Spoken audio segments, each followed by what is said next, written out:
Please join me in welcoming the one, the only, the irreplaceable Casey Muratori.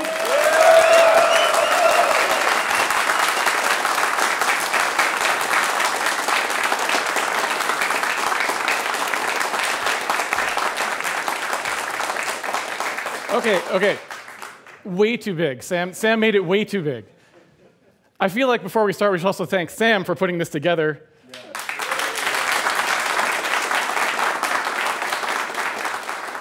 It's been a very long time since I've been really excited to give a talk, and a lot of that is because the speaker list of this talk of this conference is absolutely amazing, and I don't know. I'm really excited to be here, and I'm excited to give this talk, so I'm just going to jump right into it. So I would like to talk about something that happened in 1998 at a company called Looking Glass, which normally, like back in the day, contemporaneous with this, if I had said Looking Glass, everyone would know who they were, because they were an incredibly influential game company that did a lot of firsts in gaming. One of their games, Ultimate Underworld, started kind of the 3D revolution in PC gaming, and they were incredibly innovative company at the time. And a lot of people today, I mean, there's people in the audience here who weren't even born then, right? So a lot of people today might not know who they were, but they're incredibly important. And one of their games was called Thief: The Dark Project. And it's a franchise that lived on. It was one of the first sort of stealth action games. And it looks pretty primitive by today's standards, obviously, but this was an engine contemporaneous with things like Quake, for example. So this was sort of state of the art at the time. Now, I'm not going to talk about graphics, because I'm not qualified to talk about graphics anyway. I'm not a graphics guy. What I want to talk about instead is how they modeled entities. And normally, the way you would do things in games at this time, and in fact, the way that Ultimate Underworld 1 and 2, and then later System Shock was another one of their games, the way that they did things was actually the way that me and, for example, Ryan Fleury, who's going to be interviewing me after, we would say that this is a good way to do things even today. They were sort of fat structs, if you will. They just put everything in one structure, and when you were going to do things like have different types of entities, really all you had was some kind of a type field in there, or flags, or things like that would let you know what you were supposed to do with it. But these were very, very limited resource times. I think the systems, you would expect to have something like 2 megabytes of memory or something total to run in. So you're talking about fixed blocks of small size, and everything has to work in that. So that's just what you did because that's what worked. And in this time frame, right, during the 80s and then later 90s when this game was made, this is the sort of thing that was in vogue in the architecture world. This has nothing to do with how they were doing things at Looking Glass. This is what we would commonly think of as a normal OOP programming model now, where you have a hierarchy of things. Like there's an entity class, and then you have an NPC and item subclass derived from it, and then things below that, and so on. And that was not something that Looking Glass had ever really used in that lineage of games in their RPGs. And they decided not to go that route, even though that was sort of what was in vogue at the time. That was what was you would have seen pushed if you were reading architecture things in Oops Law, or the kinds of papers that would have been published on software architecture. So they did something very different. What they did is said, look, we want all of our systems to be the primary thing that we're going to think about. We want to think about physics and combat and those sorts of things, the same things that were in our fatty structs. When we do a more serious architecture here, we're going to be doing more architectural work, we want to put things in terms of their system, not in terms of the entity. And so what they did is they came up with a system where they would use an ID, like if I have a particular object that I'm trying to model in the world, one of these entities, I just have an ID for it, and it doesn't really have any data associated with it at all. It's kind of the polar opposite of a fat struct. So they would just say, we're going to use the IDs to represent things, and then the way that we form the entity's data is we just use that ID to look up into a system and say, what's the physics like for this thing? What's the combat like for this thing? This fuel system I have, I'm just imagining systems you might have in a game.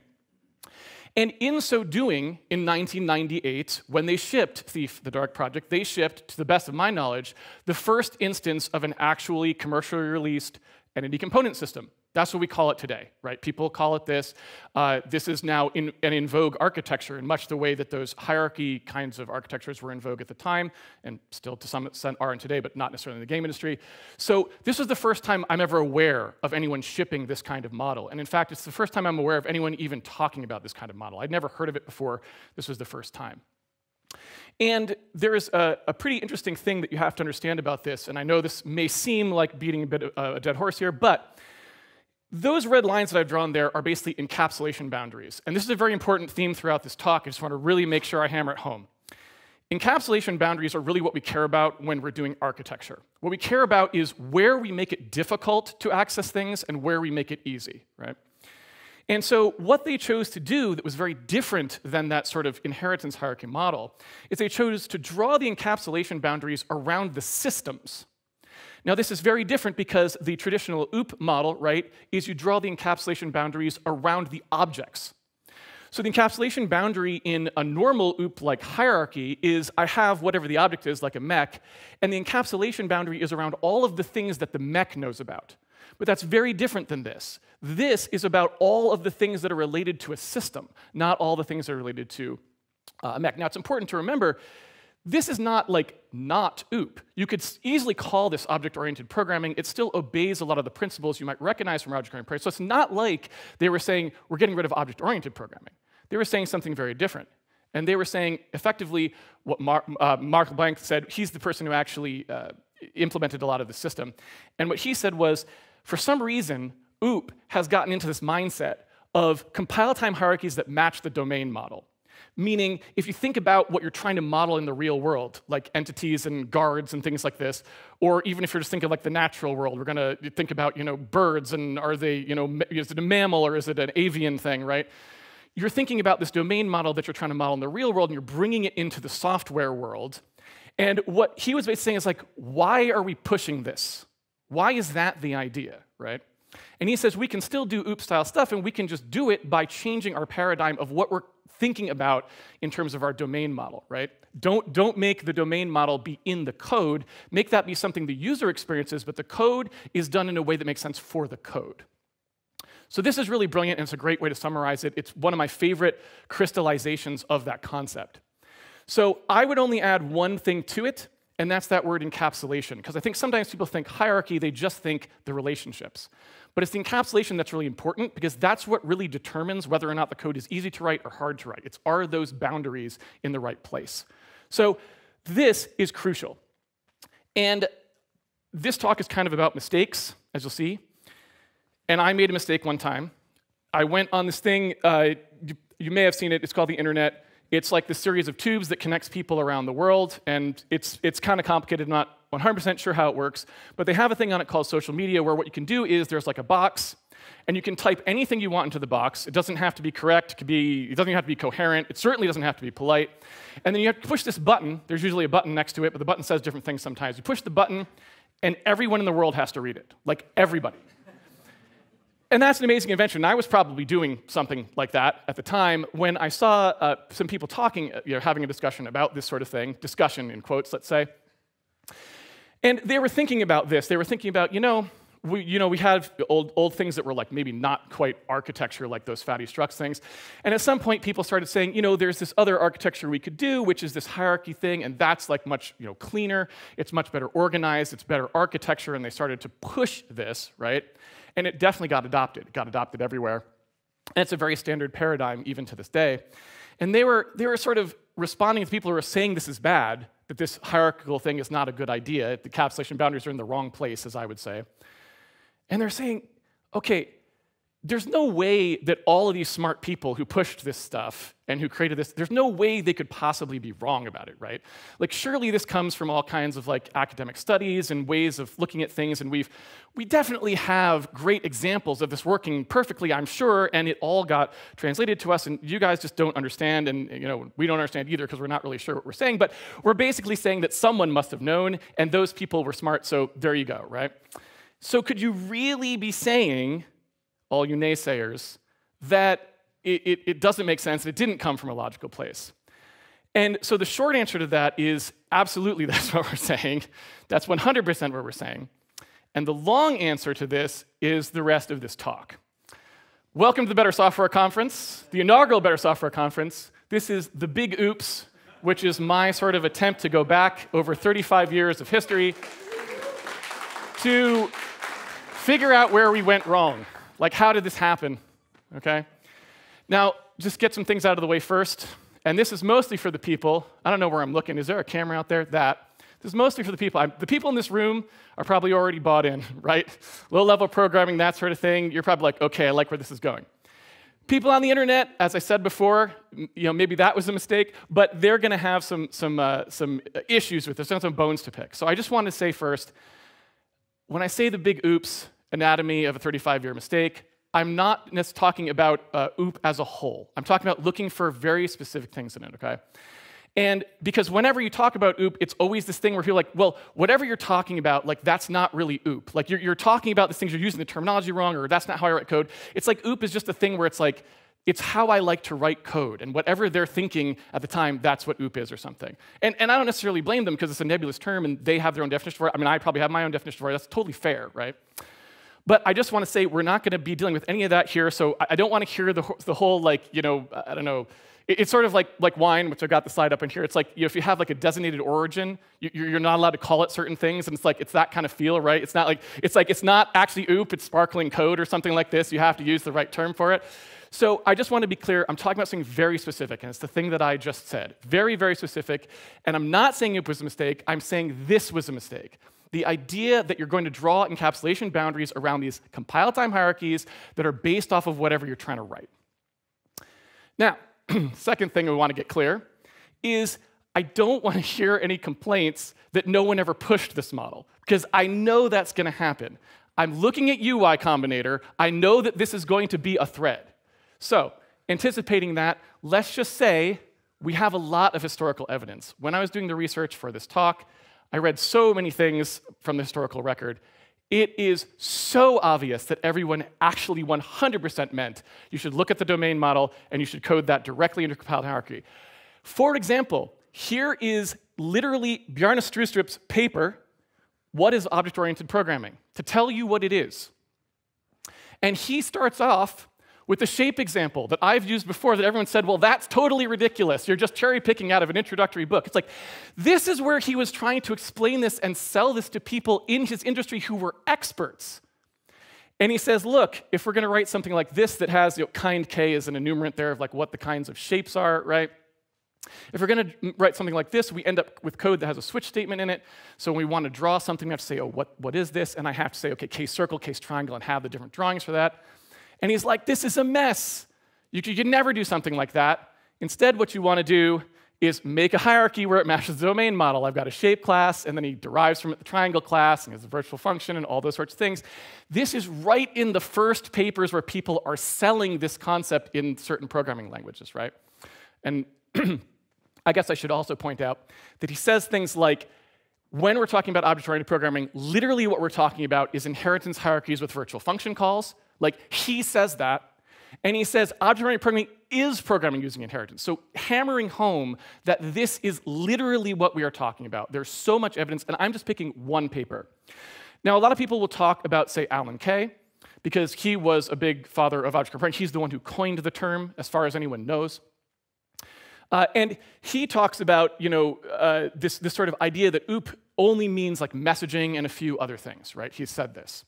And so some people might be like, well, that's what object-oriented programming was really about. No one was ever pushing it. And Bjarne Stroustrup, okay, whatever, C++, it's terrible. Like, don't listen to that guy, right? Despite the fact that he made the language that's like one of the most prevalent. It's the one that we all use mostly, or at least have for the past 20 years. And so this is the truth. This is the actual truth here. It's like, yeah, he said that in 2003, right? He said that after a very long time. So why did he say it? It's because 10 years earlier, he was already saying he kind of soured on it. He's like, inheritance was like really powerful, but people just didn't know how to use it. Novices and experts apparently both couldn't use it, right? It was just, it's really good, but no one can figure out how to use it, I guess. So that's a little bit weird. I don't know. Maybe Alan Kay, he still comments on stuff. Maybe he'll come to tell us what he actually was trying to say there exactly. But if you go back earlier, because Smalltalk is a lot earlier than that, if you go back and look at what they were actually talking about when they were talking about Smalltalk, in the times before they had a chance to reflect and say that it didn't work, well, here's what they were saying. Inheritance programming shows the power of differential description, right? They're like, you can take an object, and I can say, like, I'm going to start with this completely undifferentiated object, and then I'm going to derive a rectangle. I'm going to drive. And in fact, here's a diagram from one of his articles talking about, like, cool things in computer architecture. He's like, we can have a generic object, and then we can derive from that a rectangle, and we'll derive a window, and a paned window, and a browser. Look, everyone is talking about literally representing in the hierarchy what your domain model is. That's what they're talking about. And if you need further proof, look at what's actually in Smalltalk. We have all the data, like for this, all of the papers exist. Here is an example from the art and science of Smalltalk where they're talking about some stuff that's needed to adapt values. Like I want to convert values between things and actually exchange values between objects and stuff like this. And here's just a hierarchy that they drew of stuff that they were using for implementation. That's the hierarchy, right? And if you look, it actually says, well, it's only part of the hierarchy for this thing, because like we couldn't fit it on the diagram. We had so many classes we were inheriting here, right? And guess what? If you liked the shape example that keeps coming up, that everyone says, well, no one would ever actually suggest that you use this sort of ridiculous shape example. You're just cherry picking, except it exists absolutely everywhere. It's in Smalltalk.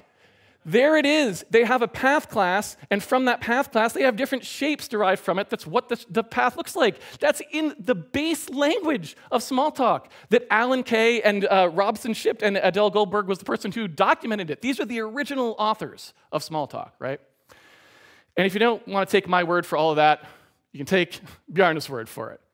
He criticizes Smalltalk for being all about inheritance. That's all it was, and you had to actually use it to get anything done in that language, right? And he's actually saying C++ at least doesn't make you do it that way. You only have to do it that way when you think it's a good idea, right? Which, by the way, I agree with him on that.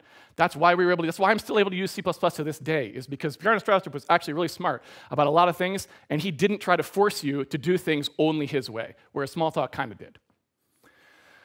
All right, so now that we've got that out of the way, let's talk about the origin story for this guy right here, who has caused me so much pain. I won't even go into it.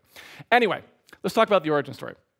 So we'll start with C++, because obviously that's the most impactful language that really promulgated this inheritance hierarchy concept out to the world in a way that we all kind of experienced. Not only in programming C++, but obviously languages like Java, which are incredibly prevalent in not exactly our circles maybe, but obviously in business world and that sort of thing. So it's not even just C++. It's like the knock-on effects of C++ also. So this is really, really important as an entry into where this came from. So let's start in 1978 and looking at that. And Bjarne Stroustrup is actually in he's in university at this point. He hasn't actually gotten to Bell Laboratories, where he would do the later work on C++. So he is working on his PhD thesis. And again, as I'm going through the historical record here, I really want to try and give you a mindset of what the people were thinking as far as I could get it from their writings, right? I went only through primary sources for this, and I tried to figure out what were these people feeling, like what were they doing when they were coding. And so he is actually working on distributed systems.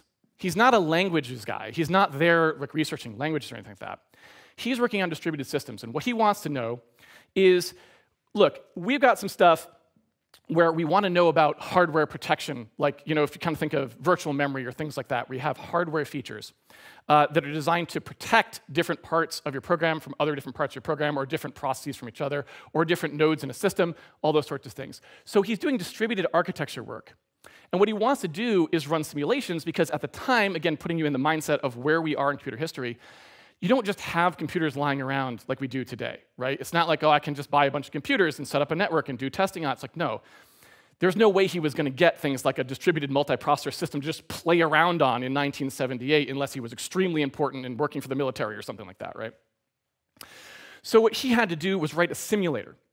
And what he decided to do to write the simulator, because earlier in his career, he'd been in university, I guess earlier in his education, I should say, he had been at university, and he learned from a person named Kristen Nygaard, who was actually one of the creators of Simula. He learned the language Simula directly from one of its authors, basically. Like he was actually there at the time when the author was also there, and this was how he knew what Simula was and how to use it. And so what he did was he wrote a simulator for distributed systems in Simula, which is kind of exactly what it's designed for, right? It's a simulation language. And he had a great time doing it. He was like, this was so much better than what I'm used to. I really liked the experience of writing that.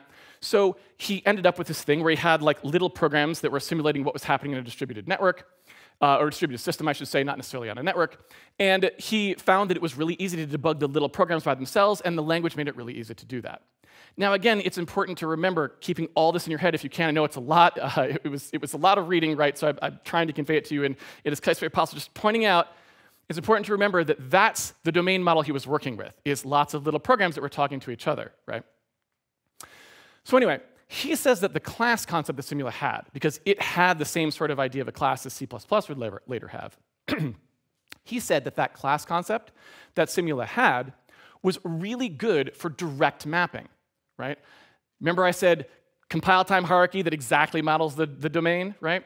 He said that was working really well when he was implementing it. He was just saying, oh, this is the thing I'm trying to simulate, and so I'm literally going to create classes in Simula that model that directly, and that was working really well for him in Simula. And you know, we can kind of start to see how this is breaking down. He happens to be working on something that is literally a domain model of things that are encapsulated. The computers can't talk to each other. The different processes in the computer can't talk to each other. It's an exact fit for what a class actually does. This is important to remember. Okay, so we used hierarchies for this, right? They weren't necessarily particularly deep, but they were the kind of thing where it's like I have a computer, I derive different things from the computer, and those things are just kind of self-contained. And he had a really great time doing this. Again, he said very positive things about it. And one of the things that he really liked was the fact that the type system, when you have these hierarchies, that type system would catch errors for you. Exactly the kind of thing that we maybe take for granted today, because most languages, even JavaScript now has like TypeScript, right? Most things that we work with today have the ability for you to do this kind of type checking that catches a lot of errors at compile time. That was relatively new at the time. And I don't mean new in the terms of like no one had ever thought about it before, but I just mean a lot of languages you might be using at this time still had very weak type systems. And in fact, Strostrup complains directly when he's talking about this, that using Pascal kind of sucked, and he didn't really like it, because the type system didn't work very well for expressing things and for catching errors. He felt it was kind of more trouble than it was worth. So that forms his basis for this idea that classes are really good and type checking on classes is really good, right? And you know, just to split those down the middle, I do think the type checking part's pretty good. It's maybe the class part, or rather the hierarchy part, that I'm like a little bit suspicious of, right? But at least half of it I'm with him on already, even. Okay, so that's sort of what you will see if you read the Wikipedia or something, right? That's the simple part, and they often leave a lot of stuff out. So I thought, because this is the Better Software Conference, I would include a much more interesting aspect of this story, because you would think, if you saw a thing that's like, hey, what happened was Bjarne Strostrup was doing stuff with distributed systems, and he wrote this thing in Simula, and it was a great time, and so what he decided to do when he got to Bell Labs was make C++, and it would just have, you know, the classes in it from Simula. It was great. No. So what actually happened was the entire thing completely rolled over and died. He tried to run the Simula program, and he had all sorts of problems with it. And it started even before he tried to run the Simula programs that he was writing. What actually happened is, first, he hit the same things we hit with C++ today. Build times were through the roof, and it was almost impossible to make changes to the program, so much so, and I'm going to let this sink in for a second because it's really awesome. So much so, I mean, I almost want you to read it. If you compiled 1/30th of the program and tried to link it, it was slower than just recompiling the entire thing. Okay? Let that sink in, because it means that Bjarne was talking about Unity builds in 1994. He was like, we can speed this up by not doing incremental. Incremental builds sucked that long ago. Anyway, but I digress. Anyway. The runtime also was lousy. He couldn't get the thing to run fast enough because Simula was extremely slow. Anyone want to guess why it's slow? It's a rhetorical question. I'm going to tell you why it's slow. It was slow because of the garbage collector. Same reason things are slow today half the time. The garbage collector was taking 80% of the runtime, apparently, even though there was no actual garbage that needed to be collected, because, you know, I guess at that time garbage collection was even, you know, very, very primitive, obviously, so it's probably running all the time just to see if there was any garbage, and it was like, yeah, nope, no garbage. And that was happening a lot, so 80% of the time. So he had the experience with Simula that we have with C++. Like, it is that the chain continues, right? The garbage collection, obviously not so much. So that's what happened. He had to rewrite the whole thing from scratch in a different language called BCPL, which has no type checking whatsoever. I mean, that's not entirely true. It has very, very minimal, but none of those class things and that sort of thing. So that's the actual story of what happened. So it's kind of interesting. It presages everything, right? The whole thing is almost like a microcosm. So if we reflect on this for a second, again, I think I've tried to highlight the important points there, but the other thing to remember is a lot of people talk about these things. They talk about those compile time hierarchies and all that sort of stuff, and they say, like, you know, here's the thing that you just don't understand. It's all about large teams. You know, it's all about these large teams. It's just that you got to have large teams, and if you had large teams, then you would understand the magic of the compile time hierarchy stuff and the encapsulation. It's amazing, right? How big was the team that Bjarne Stroustrup was working with when he figured this stuff out and thought it was good? One. He's doing the same thing we're doing. So these ideas don't come from some kind of a analysis of what we're going to do with lots of people. So you could argue maybe they turn out to be good for that, but you certainly can't argue that anyone was designing it for that, because they weren't. They were doing it for themselves. Stroustrup was doing it for the protection, the type protection, the error checking, that sort of thing. He wasn't doing it to, and also like the virtual function kind of stuff. He wasn't doing it for large teams because everyone at Cambridge University was helping out in the project. No, he was a lone wolf coder. He really was. So anyway, goes to Bell Labs. He makes C with classes, which is the first thing that, it's the original name of C++, called C with classes, because that's what it's going to be. It's going to be taking Simula's type system and putting something like that into C. And the reason for that's pretty obvious. He goes to Bell Labs, and C would be like a lingua franca there, probably, right? Because they're the people who make Unix, they're the people who make C, like the people who are at Bell Labs, the people making these technologies. So he is tasked, when he gets to Bell Labs, with doing the same sorts of distributed systems analysis that he was trying to do at Cambridge. He's trying to do those things for Unix. He wants to analyze certain behaviors of it and that sort of thing. And he finds like the same exact things he would like to write in something like Simula. He doesn't want to have the same disaster that he had where he had to rewrite everything BCPL. So he's like, could I take C, add classes to it, and get the best of both worlds? Something that actually runs and doesn't fall over, right? But that has some of these features that I've been enjoying. And so that's what he's doing, and he's doing it for the same reason, right? That sort of modularity and concurrency analysis kind of stuff. He's trying to figure out how these things work and run simulations of them. Same exact thing's happening, and it's happening over again. And what he kind of complains about with C, if you didn't have these things, some of it's a little confusing. Like, he talks about the fact that he says like all program parts can poke into all of the memory, and like C++ doesn't really change that. But I think he's just kind of talking about like, you know, private declarations, right? He's just like, well, you know, obviously I don't think you can stop programs from poking into the memory by putting private on it, but it will stop programmers from typing it into the compiler, and that's sort of the same thing, right? And where that comes from, this sort of idea that we're going to protect things, that actually comes, again, from his distributed systems sort of OS thinking background. Because he's looking at hardware, and he's looking at things like virtual memory and protection that you get between processes and those sorts of things. And he's saying, that's kind of what I want for programming. Like, I don't really want to make those mistakes where I access the private part of things. You know, I want to be able to wall those off. And he's thinking about actual hardware, computer hardware. That's where that idea comes from. Again, it doesn't even come from working on large teams or anything like that. It comes from thinking this might be a nice feature, just like the computer stops it, right, from happening, the compiler could stop it from happening. And that's where const comes from too. It comes from an OS metaphor. He's thinking about whether or not files have write permissions to them, right? Are they read-only or are they writable? That's what const is to him. That's where he thinks about it first. So again, all these things come from a very different place than what you would think if you didn't go back and read the historical documents. And by the way, these aren't hard to find. Like, these just come from the D&E, which is a very popular book that he wrote that's just a collection of his papers, right? So a lot of this stuff in the first part of the talk, you don't have to dig that hard for. All right. So anyway, we get to sort of a second wrinkle at this point. And what happens when he starts using this stuff is it's important to, I shouldn't really say what starts happening. Let's say one of the things he does is he uses the inheritance that he puts into this sort of C with classes, because he's just going to do the same thing that was happening in Simula. He uses that inheritance in a way that would generally be, you know, frowned upon even by him today. And that is to do things like implement a linked list and reuse it.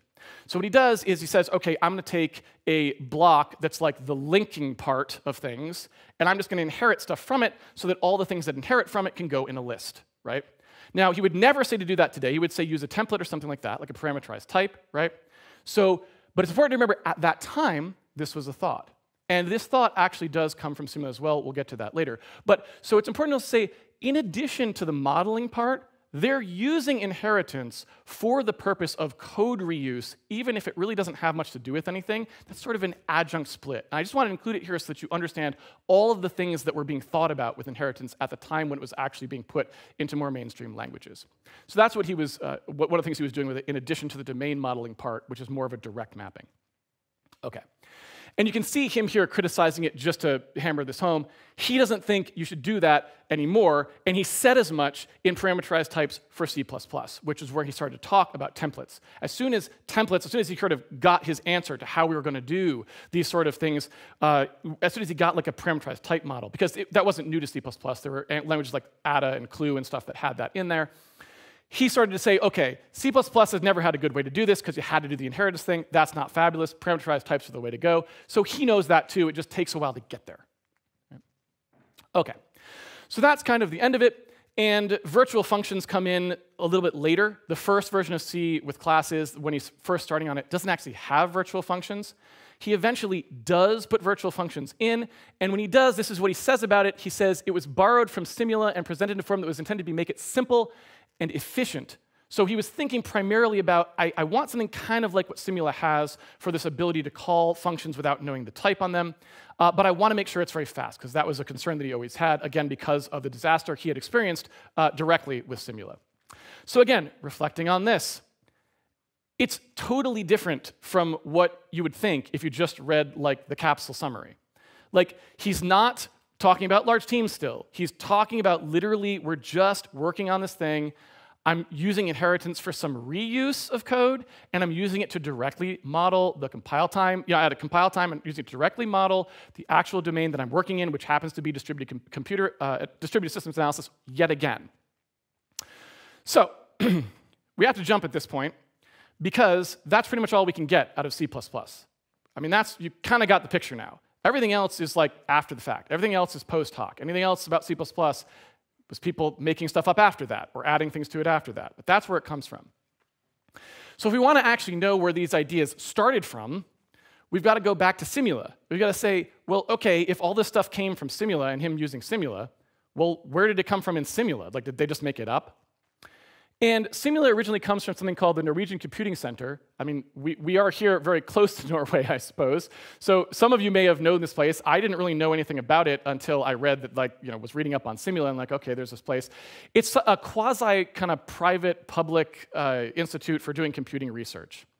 And it's in Oslo, Norway. And in 1962, these saucy gentlemen right here, and I'm apologizing, like, Sweden is the worst place to give this talk, because now I have to pronounce their names in front of people who probably know Norwegian pronunciation very well, and so I'm going to butcher it, and I apologize. It's Ole Johan Dahl, maybe I can pronounce that correctly, and Kristen Nygaard. And you already know Kristen Nygaard's name because this is the person who Bjarne Stroustrup learned Simula from originally. He interacted with him a lot when he was at his previous university before Cambridge. So these are the folks who make Simula. They're the people who actually are kind of like the masterminds behind it. And the first reference we have to it is in private correspondence that has now been published from Nygaard to another person who was working on operations research. And these folks, operations research, if you don't know what that is, it's when you look at how systems are behaving in order to optimize them, basically. So you can think about things like we're trying to plan how the military is going to organize some things, like what is their process going to be, and we want to maximize the throughput of like how we're manufacturing this thing, or how we're going to load planes onto an aircraft carrier. I mean, I don't know anything like that, but a lot of it's military because that's where the funding comes from. But it's for anything really. It's also in business, operations research, things like the simplex algorithm. If you ever heard of that, that's operations research, et cetera, et cetera. So anyway, he says, like, I got this idea. What I'm going to do is I'm going to make this language that makes it very easy to describe one of these systems. And then what I will do is use it to describe these problems in a way that allows it to do the simulations automatically. So it's like almost like a scripting language for systems simulation. And if you look, this is some code you can find when they talk about the history of it. This is in 1963, the Simula language would have looked like this. It's one of the earliest snippets I could find. And so this is not the way the final Simula looked. This is sort of how they started out. And you can see what it essentially is, and you don't need to understand exactly what's going on in this for the talk, so I'll spare you the details, but essentially what you're doing is you're setting up these various things like customers and stations. It's like things, we're imagining like entities moving between parts of a system, and we write little pieces of code that's like how they will be processed when they get there. Like, will this person, they'll be held for a little bit of time, and then we'll check to see if they've paid the fee, and if they've paid the fee, we'll send them to this station. If they haven't paid the fee, we'll send them to this other one. And the idea is you just describe that system this way. You run the simulation, and it presents you with a bunch of statistics. So you can kind of see, like, OK, this is where the bottlenecks were, or things like that. And that was very successful. They eventually released a thing called Simula 1, which was the first sort of more widespread version of this thing. People loved this. They could do their system analysis this way. But Nygaard and Dahl were thinking in their head, like, we really like this thing, and we think it has possibility to be bigger than what it is. It's going to be more powerful than just what we had in that first version. So they start to make a new version, which eventually goes on to be called Simula 67. And this is like, it's like Windows 95, right? At this point in time, people are starting to name languages where you append the year of the language after the language. So we have things like Algol having that, or COBOL 60 is the version of COBOL that was first introduced in 1960, right? And so that's what Simula 67 would eventually be. And they're trying to figure out what they're going to do for this new version. And what happens is they're thinking about code reuse. They're like, we don't really like how we have to rewrite things a lot of times. And we're trying to figure out some way that we could get some of this reuse in there. Like, we want to reuse these things, and it's not really working out very well for us. They're looking for a solution to this, and they're not really finding one. But eventually, when they're thinking about this problem, they're saying, what if we have like a bridge with a toll booth on it, and we've got cars going across it, and they might be either trucks or buses? What could we do so that we could just write this once and have it work for both the trucks and the buses, so we don't have to like duplicate all the stuff we said for trucks and buses? That's what they're thinking of. And this is not me saying this is them saying this is what they were thinking. This is what they were trying to solve. Literally, this is what they were trying to solve when they came up with classes. And here is what those classes look like. You can see up at the top there, it's defining link class car. The link is a thing where they have this linked list sort of superclass that they're deriving from, and they're going to have a car. Then they're going to say underneath cars, they're going to derive a car class truck and a car class bus. There's different kinds. You can see load and capacity are like two different data members that those have. Okay? So in this one snippet, we can see both things that not only they are about to do, but that Bjarne Stroustrup is about to do as well. We are using this for reuse. We are deriving from a link class to get its functionality, not because we think that we are like a link in the domain model, but then mostly what we're doing is following the domain model with our classes. It is car, and underneath it, it is truck and bus, exactly like would eventually be promulgated as how to design OOP systems with those hierarchies that I was talking about. So that's what it looked like. And they literally said, hey, this now allows us to quickly just say, this thing's a link, and then it can go in lists. Awesome. Now you'll notice they didn't actually talk at this time very much when they were counting the history, and I guess I shouldn't say you'll notice. I noticed because I had to read the whole thing. They don't really talk about the virtual function part at the outset, right? They're kind of talking about just this reuse part. That's mostly what they're concerned about. But they do eventually care about that virtual part, because once they do this subclassing, they're like, we want to have ways that the subclasses can do things in addition to what the parent's doing. And that's where the idea from virtual functions comes from. They say, we have these operations that we were defining, things like what that queuing behavior was going to be that I showed on the original slide from Simula back in 1963. And they're like, we want to have those operations be modified based on whether this car is a truck or a bus and things like that. So that's what happens. Now, if you look at how this had to actually work, it works the same way that primitive code reuse works. If you wanted to use it today, if you want to use inheritance for things like links, it worked exactly the same way. They literally had the sort of class hierarchies. You can see in the middle there, class simset and simset class simulation. That's basically saying, like, look, all of this stuff is going to be derived from like linked list holder. That's what SimSys would be like. Like, I'm a person who holds linked lists, and then we're going to derive the simulation from the thing that holds linked lists. That way, it can use that. So it's almost like a library. Like, they're using inheritance like a library here. as well as the domain model, which is under it. So again, that same double duty. All right. So again, just to hammer it home, nothing about teams, nothing about architecture, none of this stuff, right? It's all about trying to solve a code reuse problem, and then something falls out of that. No analysis is done of any of the things that you would normally say if you were trying to promote the use of domain modeling via those class hierarchies, right? That's not what's happening. So, this is where we actually got compile-time hierarchies of encapsulation that match the domain model. Because Simula actually did have encapsulation. You couldn't refer to things outside of the entities like that very much. And so it kind of did have the beginning of that. It wasn't as rigid as C++, as we'll see, but that's effectively what it was. So I don't know how to summarize all of that we just saw. Basically what I'd say is, effectively, what we sort of were seeing is this came out of sort of an approach to templates that wasn't very good. Like, that's sort of what happened. And it's not their fault, because, I mean, they're in the wilderness, right? Like, nobody knows any of this stuff. We take for granted all the things we know today. They don't know any of this. They have to invent everything. But that's really what they almost wanted. If you had handed them templates at the time that they were trying to do this, they may never have invented this class concept at all, because they just wanted a linked list. They just wanted a way to say, I have lists of things going across, right, or whatever. So that's sort of where they had started. And they just happened to come up with a virtual function thing, which, by the way, is useful for stuff. I'm not trying to suggest that it isn't. But that was sort of a byproduct of what they were trying to do, which was just make a list class they could reuse, kind of. All right. So that's the end. That's the entire story. Now you know where everything came from.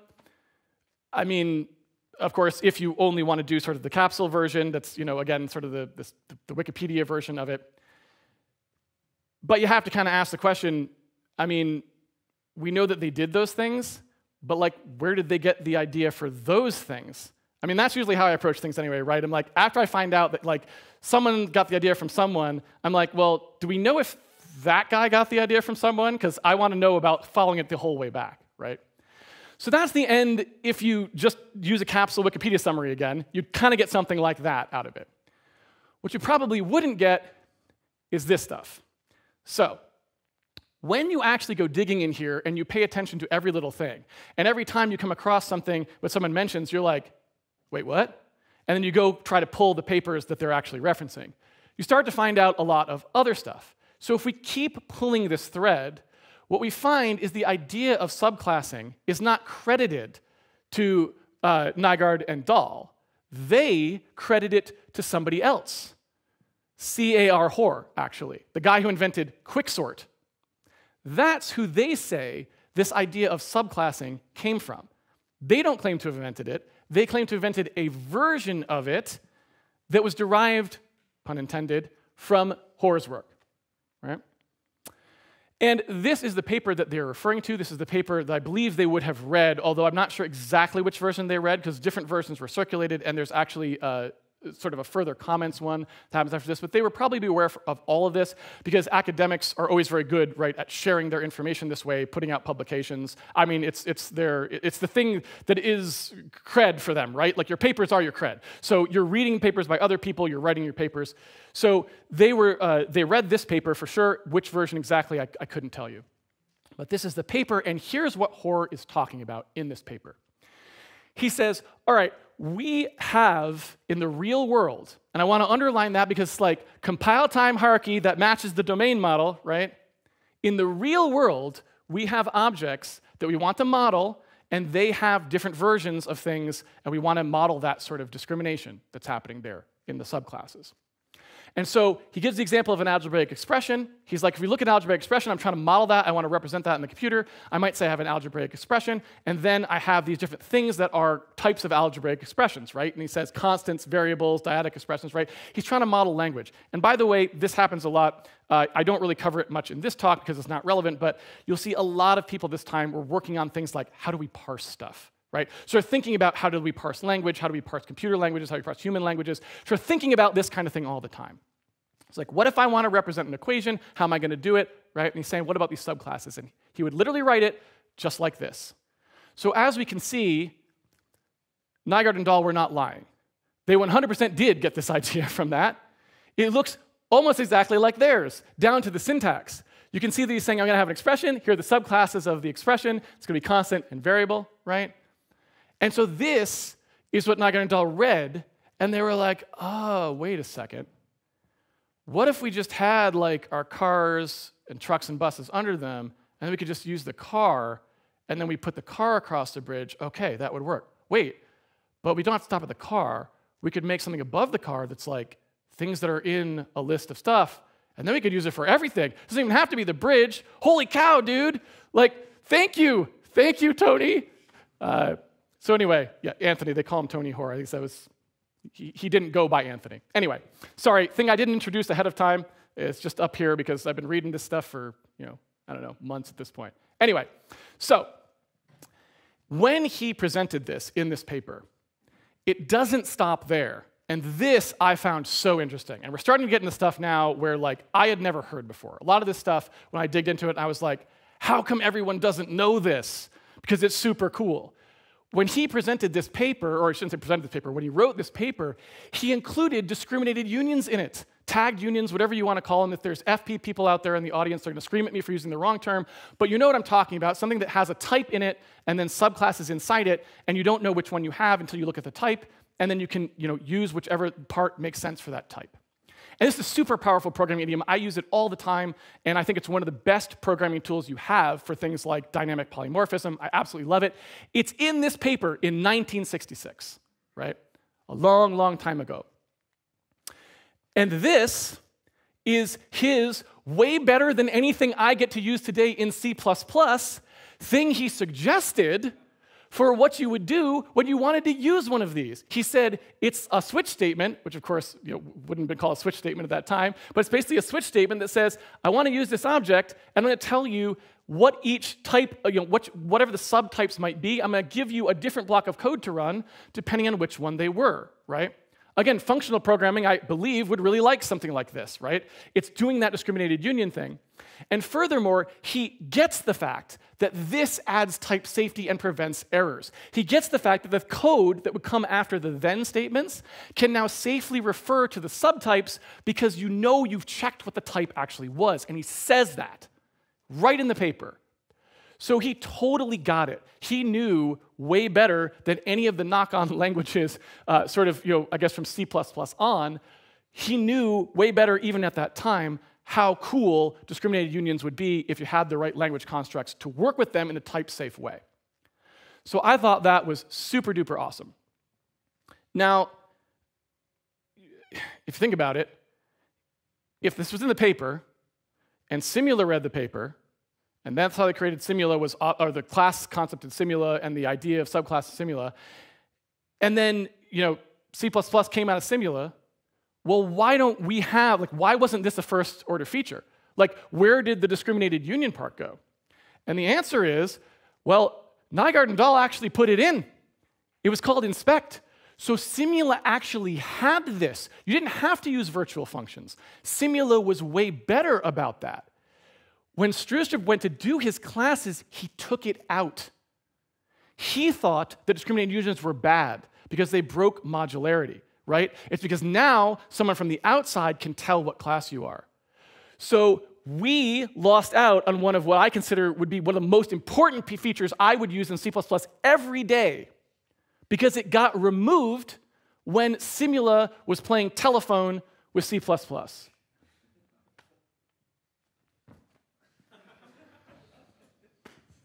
All right, so there you go. That's where the concept actually comes from, right? It's this paper by, Anthony Hoare. He's Sir now, by the way. He's been knighted, I believe, right? And again, not a single part of it, there's no hint at all that any of this is really about compile time hierarchy stuff or about large teams, or about any of the things we talk about today. It was literally like, hey, I might have a record that wants to have a type field, and it would be cool if I could just switch on the type field and do different things based on it. How about that, right? And that's what I would have wanted. So we had that already back when this paper circulated in 1966. So really the whole string is about us getting a really bad version of discriminated unions. We had them already, and now we don't have them. To this day, I don't even know a standard variant really works as well as this thing would have, right? And we could have had it from day one if someone had just believed that this was good. All right, so that's the actual end. We've gotten back to kind of the point of the first part of the talk. There's another half because it goes way further back than that, but I want to give everyone a chance to kind of stretch out.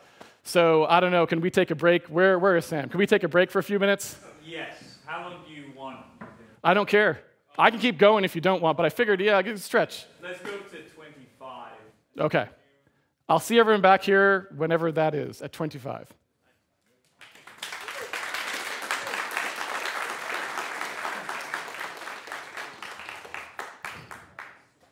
Okay, so as you saw in the first part, you come to the end a lot of times, but then it's like, well, is it really the end? If you keep digging, it turns out you didn't really get to the actual meat of the origin story. You didn't really get to the part where, I don't know, I'm bad with comic books, but like, Bruce Wayne and the falling pearls and the Joker and that kind of stuff. Like, we actually gotten back to that scene, and that's the scene that everyone wants to see in the movie. It's like, how did he become Batman? So what we're going to do here in the second half, I promise there's only this one more half. There's two halves. I'm not going to psych you out again. What we're going to do here is we're going looking for Batman, right? So we left off, we've got this paper on record handling by Hoare, right? Famous for Quicksort, like I said, one of the fathers of computer science. And the interesting thing is, and this was really hard to figure out, but I was trying to, where did he get the idea? Did he come up with the idea? Was he sitting around? What was he working on, right? And it was really hard to find this. I wish that I could find a document where he talks about it.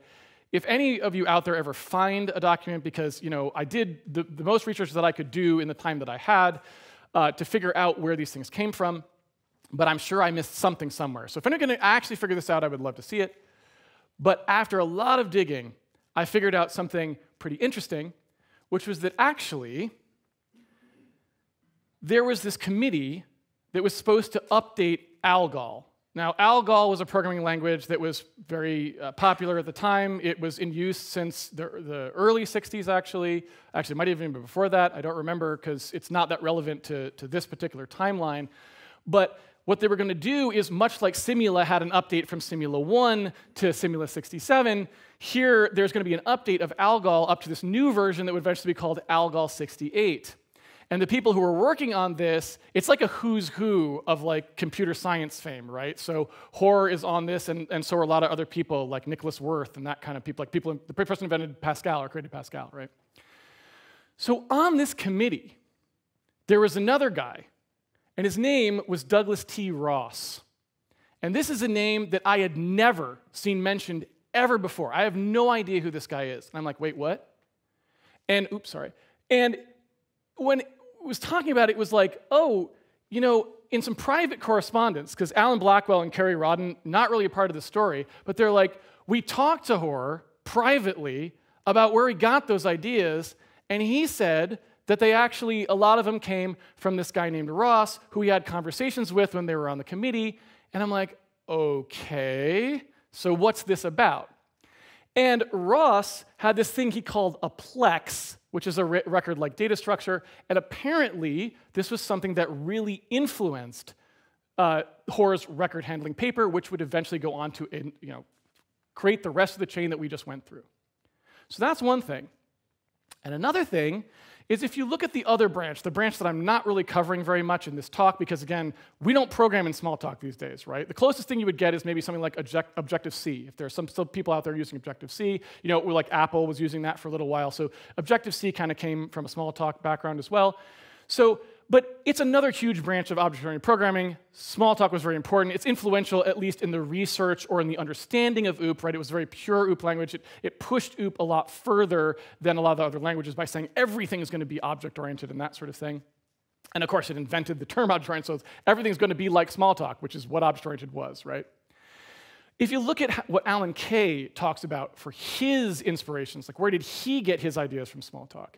He lists some things, and there's some like the Burroughs B5000 and this file system from an Air Force base that had to do mostly with dispatches. We could go into that in the Q&A if anyone cares. But one of the things he talks about is Simula, which we've already covered, and the other thing is Sketchpad. He talks about Sketchpad all the time. This was a hugely impactful thing for Alan Kay. And Sketchpad was like this drawing program, right? I was aware of Sketchpad. I mean, maybe some of you are aware of Sketchpad. It's pretty famous. You can look up demos of it on YouTube, for example. So we've got this Ross guy that I want to look into more. I'm like, what's going on? And then we've got this Sketchpad thing, and I'm like, I think I remember Sketchpad, but I don't really know why that would have inspired Alan Kay to do object-oriented pricing. So I'm going to look into this more. I want to see, just make sure I've got the whole story before I really say the end like I fake did in part 1. So let's go back even further. 1952 now. There's this place called the Servo Mechanisms Laboratory at MIT, which is kind of an amazing name. I would love to be able to tell people that I worked at a servo mechanisms laboratory. But this fellow right here, that is Douglas Ross, who now I know exactly who he is and what he did. He goes there, and he's first on the job in 1952. He gets to this laboratory.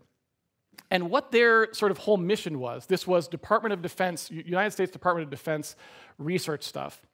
What they were trying to do is build a system where someone from the Air Force could describe a part that they were going to try to manufacture, and the computer would just make it.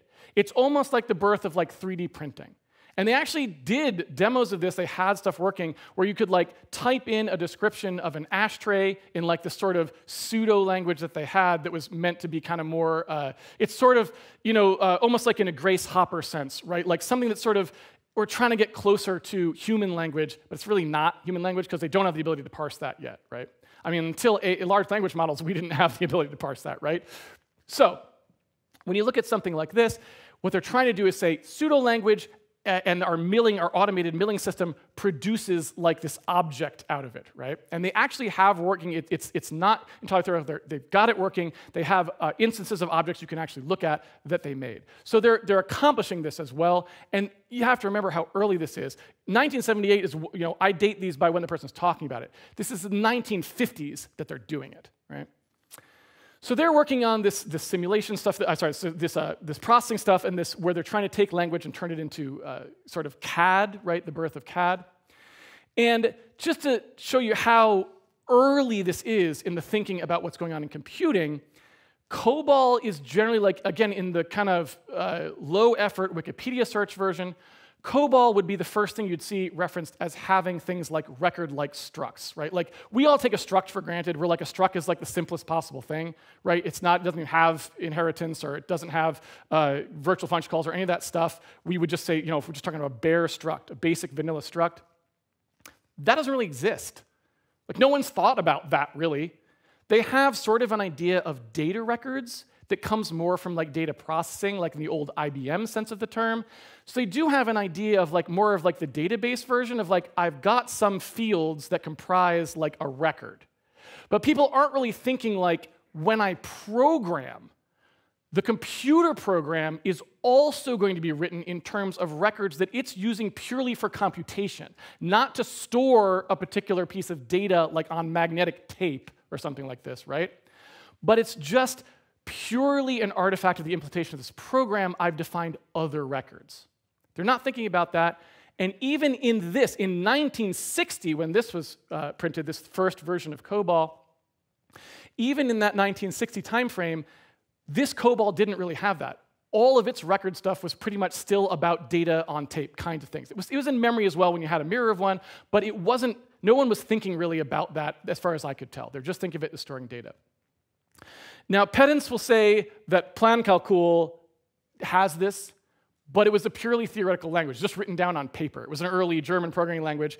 It's very forward-thinking, so I don't want to disparage it at all, but it doesn't count if you just sort of wrote down, well, maybe we'll have this way to put multiple things. It's no matter how rigorously defined on paper, you don't get credit unless you've actually got this working and you're actually programming, making programs in it that you run, right? So really, it's kind of not there at the time. So what people are actually thinking about is this, right? Lisp is gaining some traction here because it's developed over the course of the 1950s as well. It gets published officially in 1960 in this paper by John McCarthy, who obviously was one of the, I believe he's sort of the person who designed Lisp, and actually a different person at MIT actually implemented it, but that has nothing to do with any of this. Point being, he's obviously the father of Lisp because he's the one who had the idea, and he's the one that designed it. And he's starting to talk about Lisp and saying, this is a way that we could do symbolic computation. Now, remember, Lisp doesn't really have any concept of records at this point or anything like that. It's just sequential bags of stuff. So it's like, okay, we're going to have like a list of symbols, and to the extent that you're ever going to do processing on something that's like a record, it's just up to you to kind of remember that the symbols will go in a particular order, and that's how you're doing your processing. So they haven't really gotten this idea yet of structured data, like this is what the computer's going to process. They're thinking in terms of processing lists, right? Because, again, there's like no high-level languages. We got like Fortran coming in this time. We got Lisp coming in this time. And then these experimental languages, stuff like that. We don't have all these languages that we know about today.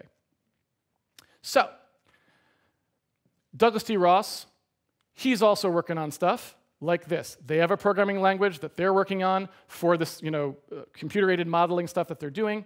And he's actually thinking, what if we did structured data? Like, what if we were computing on things that actually had a fixed size? And this is all throughout the 1950s, they're developing this. And in 1960, contemporaneous with that Lisp paper, he publishes a paper. And in this paper, he keeps it classy. Right out of the gate, he basically throws shade at Lisp. He's like, look, Lisp is kind of dumb.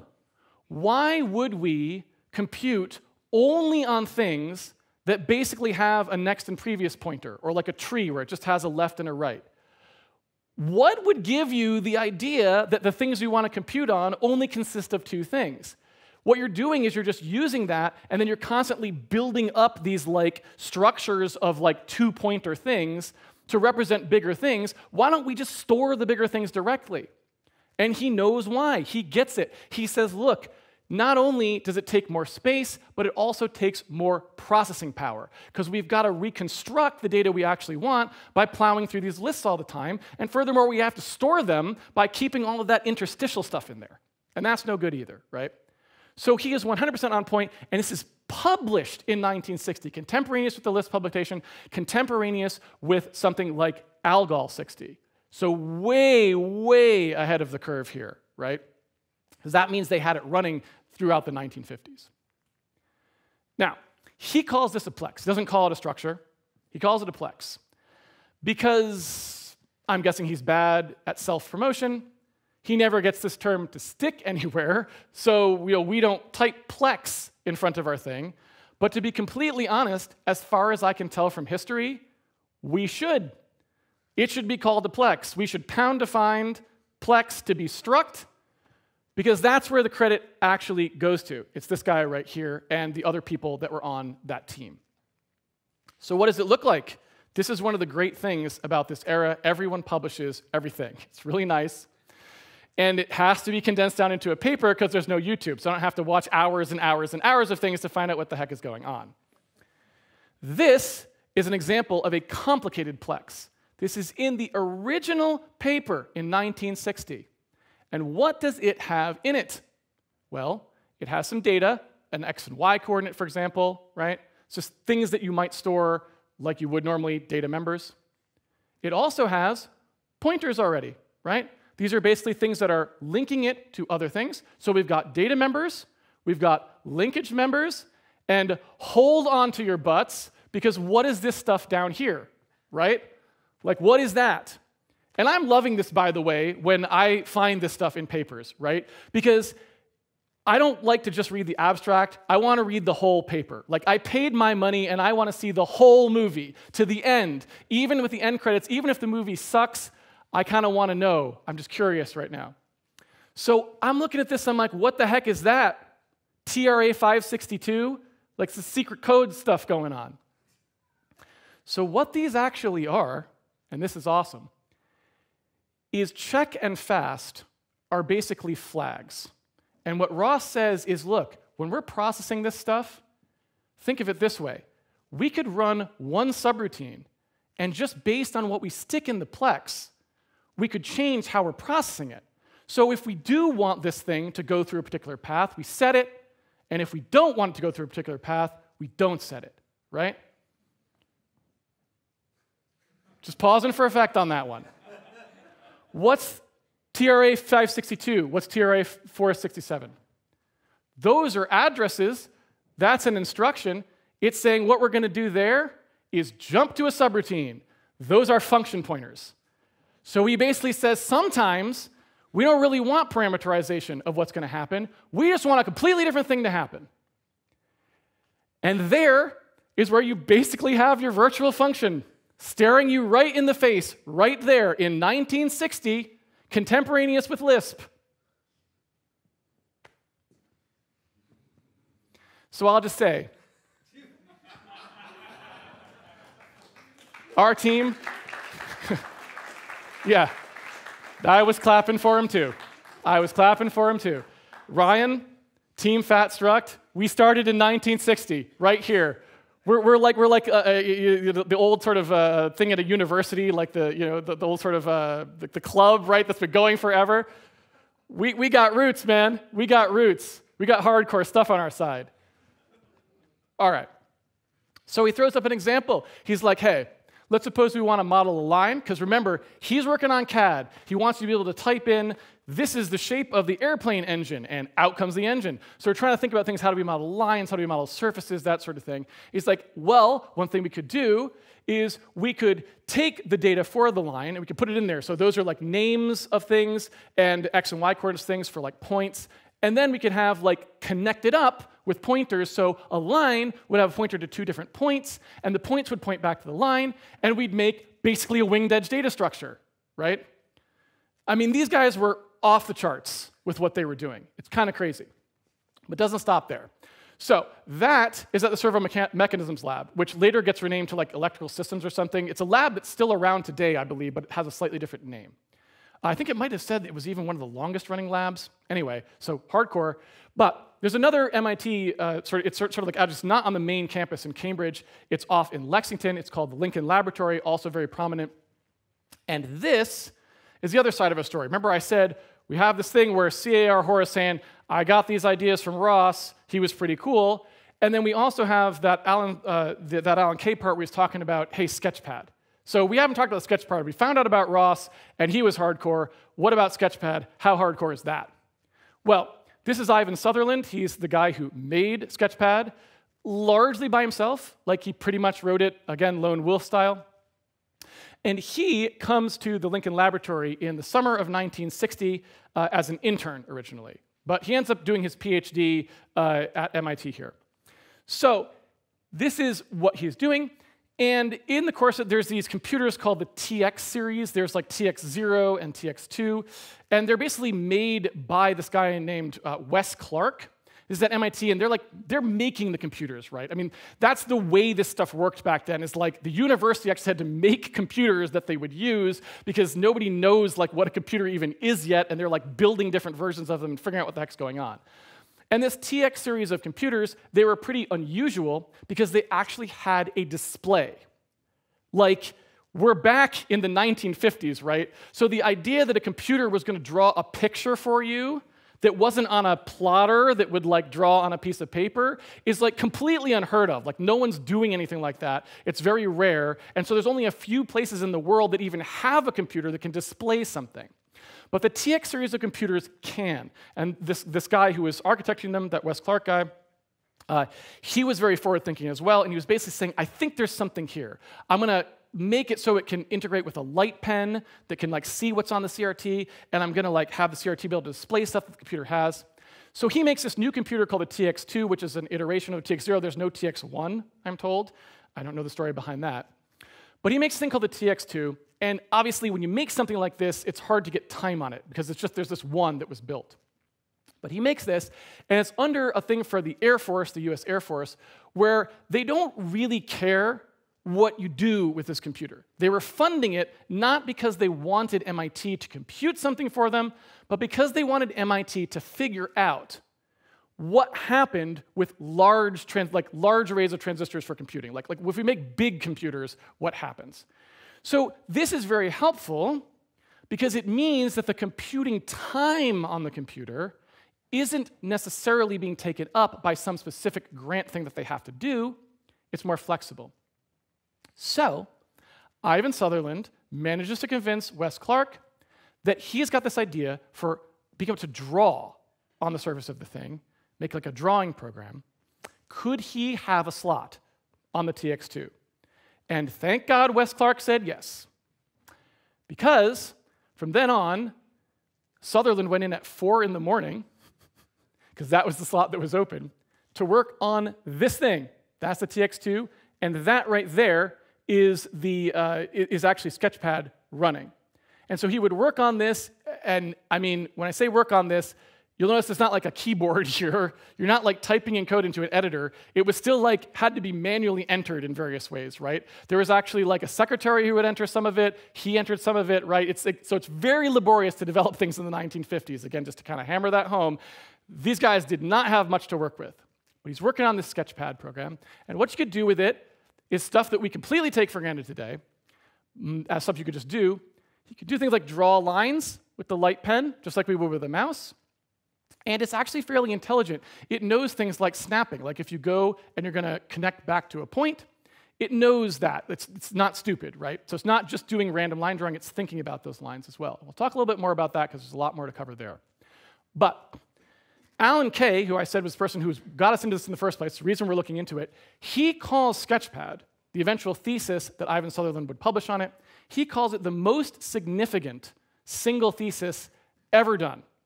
He says that it was like so impactful and so important, not just to him, but to everybody. And honestly, he's probably right. Out of Sketchpad comes a lot of research in computer graphics. It comes the whole object-oriented concept from Alan Kay. The whole idea of interacting with a computer in this way is very, very new. CAD, and the idea of a CAD program kind of comes out of this as well. Now, it's so early in computing, I just want to hammer home one more time the kinds of things that Sutherland talks about if you read about his experience with Sketchpad developing at the time when he published the thesis. No one's ever even thought about, like, if I want to draw a line and then change where it is, I don't have to erase the line anymore. I could just move where it is. This is a completely new concept that no one's ever thought about before, because for the rest of history, if you drew a line, you had to at least remove that line before you drew it again, right? So they're literally figuring out here in real time the kinds of paradigms that we just take completely for granted when you sit down to use a computer. The fact that you can move things around by pointing at them, completely new. That's what we're talking about here. Another example of that is rubber banding. They were thinking, oh, when you draw a line, you must have to move the light pen along the line to draw the line, just like you would with a T-square or something like that, right? And they were like, wait a minute. We could just have the light pen attach the end of the line and move it around until you got it where you want it, and then you could let go, and that would be where it was. So even basic stuff like this was news to them. They were discovering it, right? So it's really, really early. That's how early we're talking about. Now, as fate would have it, when he's working on this program, who walks in but Mr. Douglas Ross? They were at separate laboratories, but they did talk to each other a lot. And the reason for that was because Ross's group is working on CAD. They're not displaying much about it, right? They're not working it interactively, but they're trying to do these like machined creations that are based on human input. So because Sutherland's pretty new to this stuff, he talks to Ross and he's like, how do I make stuff like lines? Like, how do I do that kind of data modeling in the computer? Do you guys have ideas? And Douglas Ross is like, have I got an idea for you? It's called a Plex, right? And as we saw, Plex is pretty awesome. And Ivan Sutherland is probably one of the smartest people on planet Earth, so he recognizes right away this is a good idea too. So he's like, all right, we're doing it, right? He says, what I'm going to be making this program to do is have a bunch of like primitives, right? Like I've got lines and things like that I'm going to create. And I don't have that many types of things. Like I'm just going to have like lines, and later, actually, it was Claude Shannon, the father of information theory, right, who says you should put circles in it too.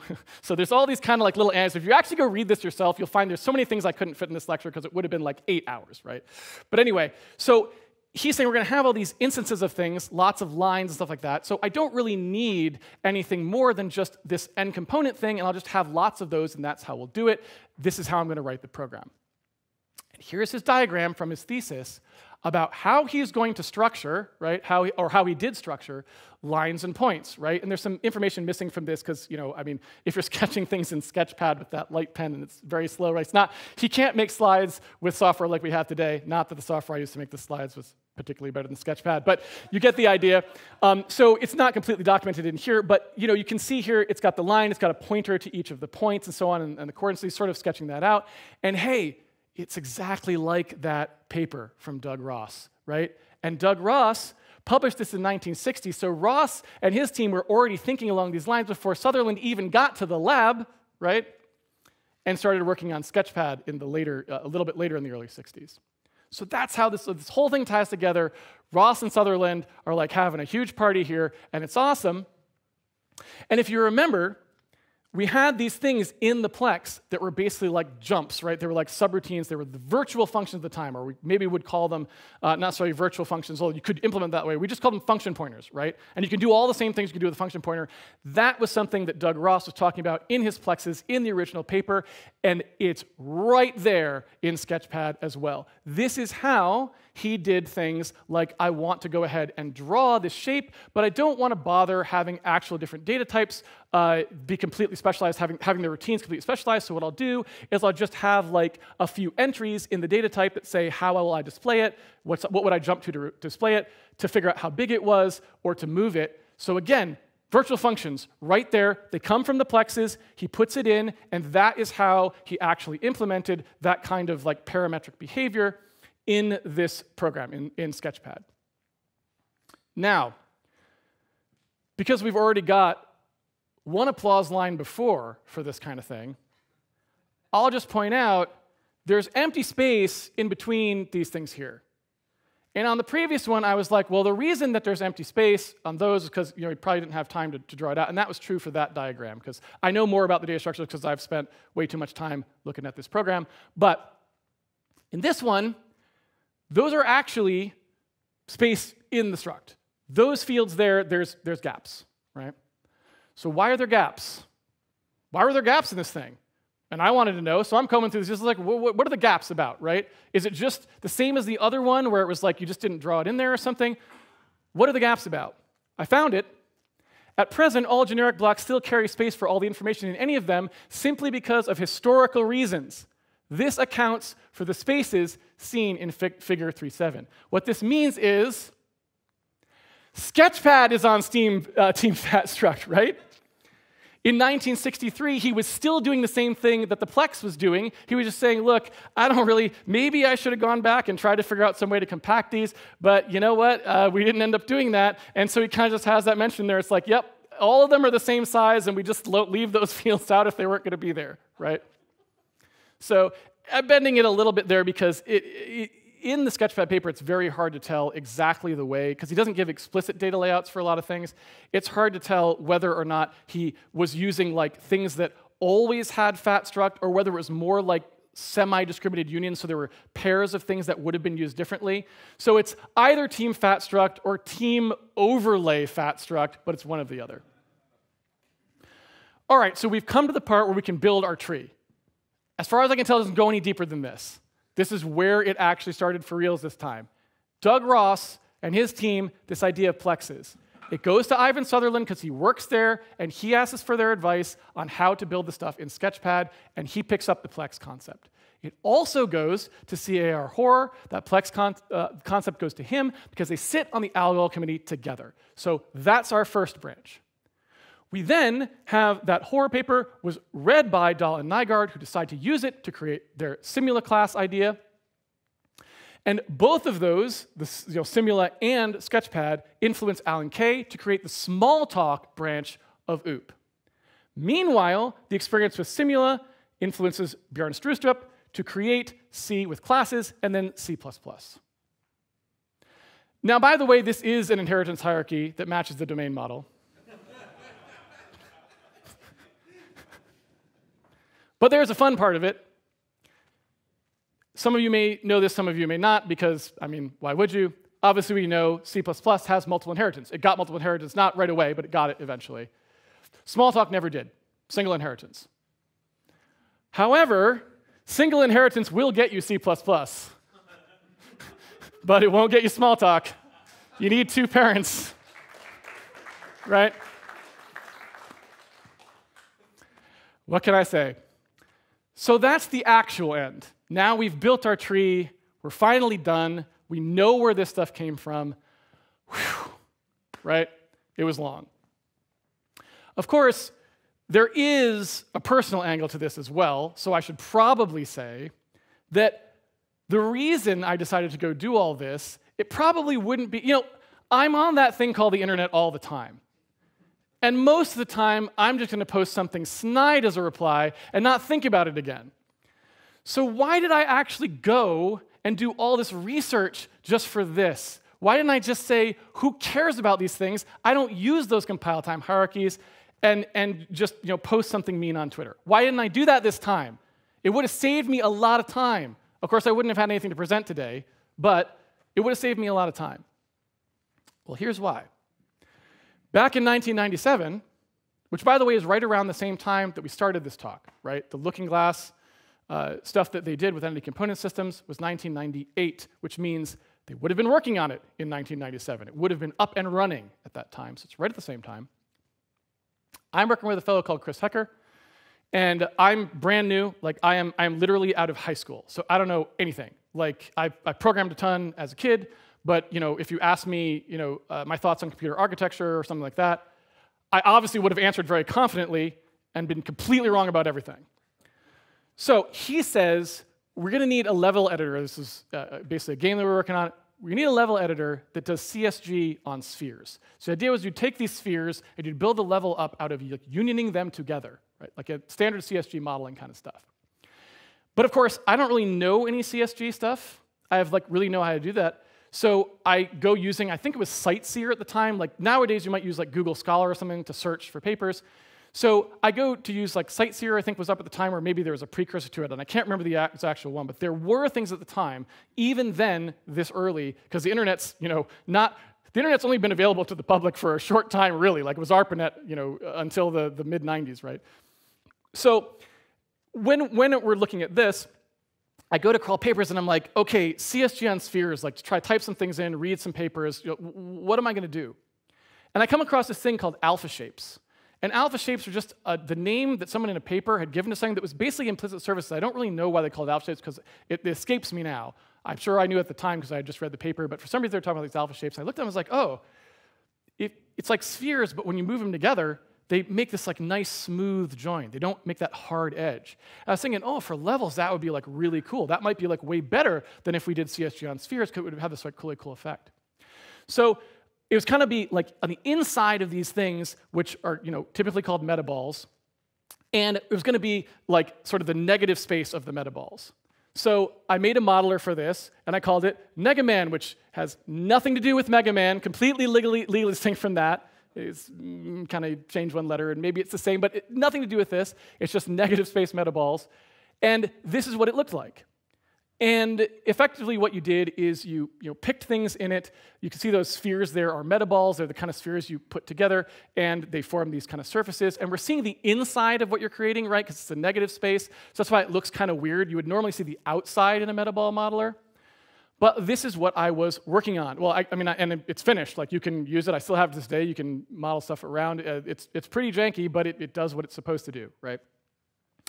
And so the way that you interacted with it is you picked those spheres, and you could move them around by dragging the mouse and that sort of stuff. The same sort of things, right, that Sketchpad was doing, only with much better hardware and much more advantages in terms of development. Same kind of idea because Sutherland was so far ahead, right?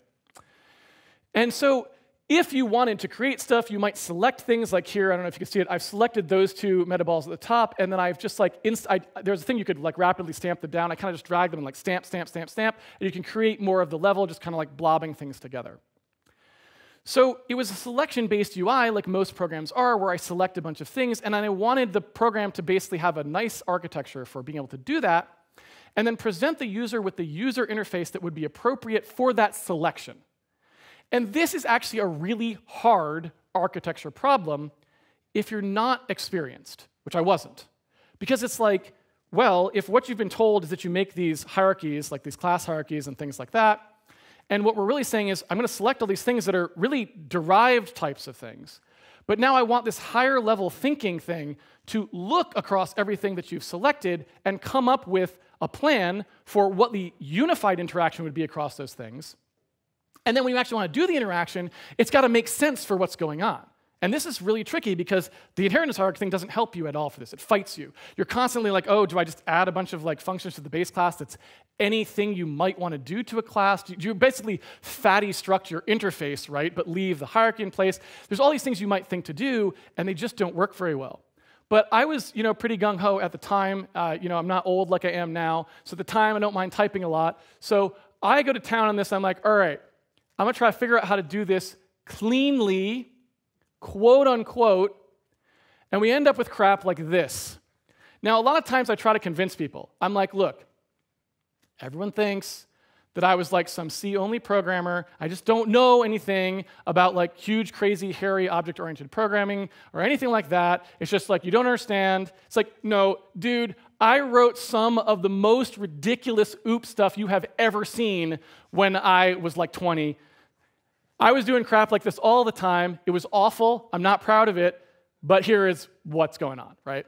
So the way I chose to solve this problem, never mind the fact that like I'm doing the implementation inheritance thing up there with a template on the class. If you've ever seen this trick, it's an old school. So it's like there's so much stuff in this code base. It's a nightmare. But anyway, so if you look at what's going on here, I have get and set functions like you're supposed to have on any proper object. And you can get the center, you can set the center, that sort of thing, get the service radius, set the service radius, right? And now what I want to do is I want to have some way that these can be interacted with in a unified way. So what do? Anytime you create one of these things, I build a parallel structure. I create a property list that basically is callbacks using, this is called a rich hickey functor. I'm not kidding. It was a callback that you could use to do type-safe callbacks back in the early days of C++. I'm trying to tell you, where's the camera? Seriously, like I have done ridiculous OOP stuff. But if you don't believe me after seeing this, I do not know what to tell you. We can post more of this code if we need to. So anyway, so basically when it's created, it creates a parallel hierarchy that's just, it's not actually the properties. It's just callbacks that would get and set the properties, right? And then, this is what that class looked like, right? Here's the get and set callbacks abstracted into a property. And then, if you wanted to use it, you could loop over the properties. You could create a modification that was typed on the property, right, to do the changes you actually wanted to do. Okay. And that's to support like dragging and undo and things like that. So this is what it looked like if you drew it out. I have a meta ball with a radius and center. The data's in the meta ball, right? Just like a good object-oriented programming thing would tell you to do. It's encapsulated inside the meta ball. I create parallel, I call them property universes. I create property universes, all of the center properties, all of the radius properties, and they are callbacks to modify or retrieve the data in the actual entity here, right? The meta ball. And then when you interact with it, you use modifications to interact.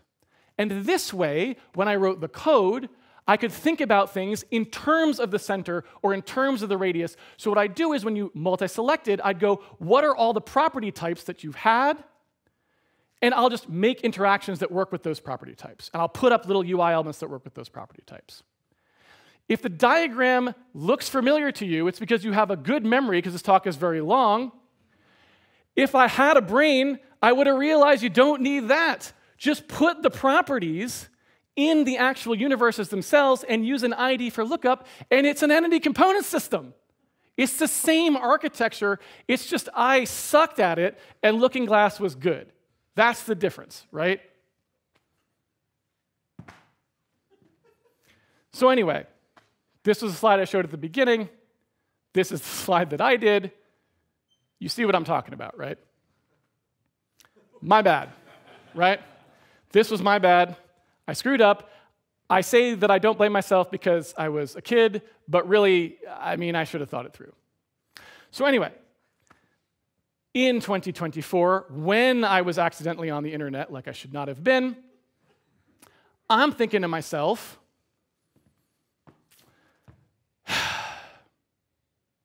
how the heck did Sketchpad do this anyway? Because they must have had like the same problems that I had, because he could do all this stuff. It wasn't just a shape drawing program. I withheld some information from you if you've never seen Sketchpad before. I apologize. It's for dramatic effect. It's worth it. Trust me. It could do a lot of other stuff than just draw.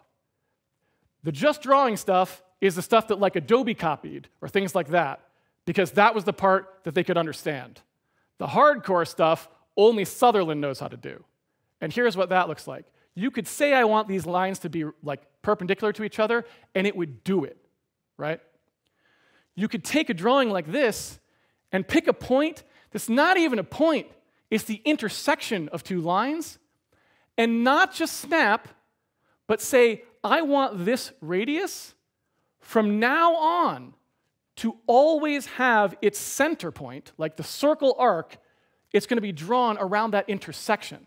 And not for snapping, but for always. So that if I then go do some constraints on this thing, which Sutherland's about to do, he's going to say, make that perpendicular to that, perpendicular to that, perpendicular to that, which you can't do in anything from Adobe, right? You have to go get AutoCAD or something for this. And by the way, AutoCAD didn't add it till like 2007 or something like this. They didn't have it in AutoCAD for like, right? When you tell it those things, you say, okay, that's what I want my shape to be, it'll just solve it for you. And if you move it, move the points around, it'll solve it again into whatever the closest shape is, right? Using like a relaxation least squares kind of thing. And I'm like, what the heck? I remember this, because I'd seen this demo before, and I'm sitting there thinking, you know, that whole compile time hierarchy thing in Alan Case, like he saw Sketchpad, and so I'd known those parts, you know, all the details I had to learn for this talk, but like, I'm like, what the heck did he do? He's working on this like crap computer. I get that he's way smarter than me, so fair enough, but he still had to do something, right? So what did he do? What does a really smart person do when they're faced with this situation? Because he's creating stuff that people who came after him, who have like crazy debuggers and WYSIWYG editing and the ability to run things quickly and iterate, they don't have to go in at 4 in the morning and enter things manually into a computer. How did he do it? Because no one did it afterwards for decades. So let's take a look. If we go in and we look at how he represented constraints, he represented constraints by saying there's going to be variables that are constrained. So I'm going to have some variables, things like this point or this line, that sort of thing, would be considered a variable in the system, something that is like a very primitive element of the system. So it could do that. You'd pick those. And then you would have a certain type of the constraint, essentially, which is like, what am I actually going to be doing with this particular constraint? But they're relatively generic in this way. And then the things you could constrain, scalars, points, instances, text, digits, and dummies. These are the different things you could constrain. They're sort of all like, again, sort of almost team fat struct there, right? They're kind of like all things you can reference as a variable without needing to know which one you're looking at. And so you can remember when we were talking about here's how those lines and points are, the line would not necessarily be something that was constrained, right? Because it's kind of it's a bigger thing than these are. But the points would potentially be something that was constrained, right? So you might say things about them in that way. And I don't know all the specifics of how the constraints worked because he doesn't publish, like in the thesis, it only talks about to a limited degree.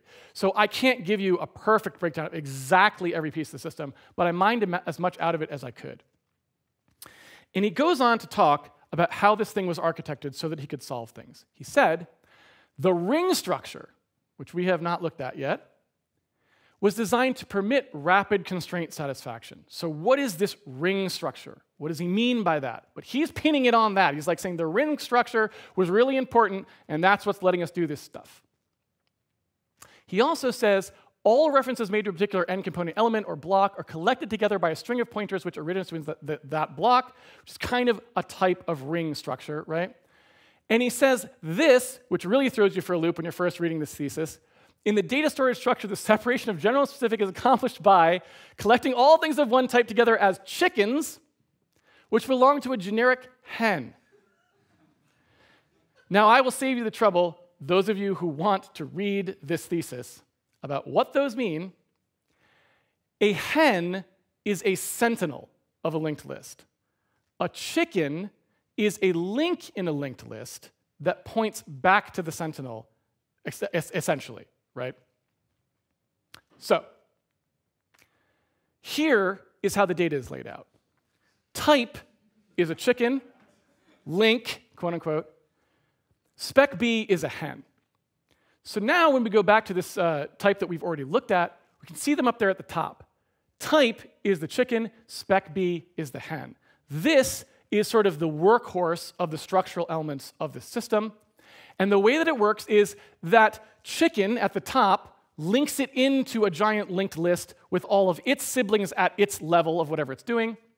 And the spec B hen is the sentinel for the list of all the things that are like subordinate to this thing. So it's like an up and down kind of a thing that's going on there, right? So chicken and hen. Here is how he actually draws it. You can see it's just a linked list, exactly like we expect. Key or hen threw me for a long time until I got it. Key or hen just means hen. For some reason, in the paper, he never says what a key is until this one part where he's like, sometimes I also call a hen a key. So anyway, okay. He then goes on to present this. And this is the runtime structure of Sketchpad. You start with a universe, and it has a sentinel, or hen, right?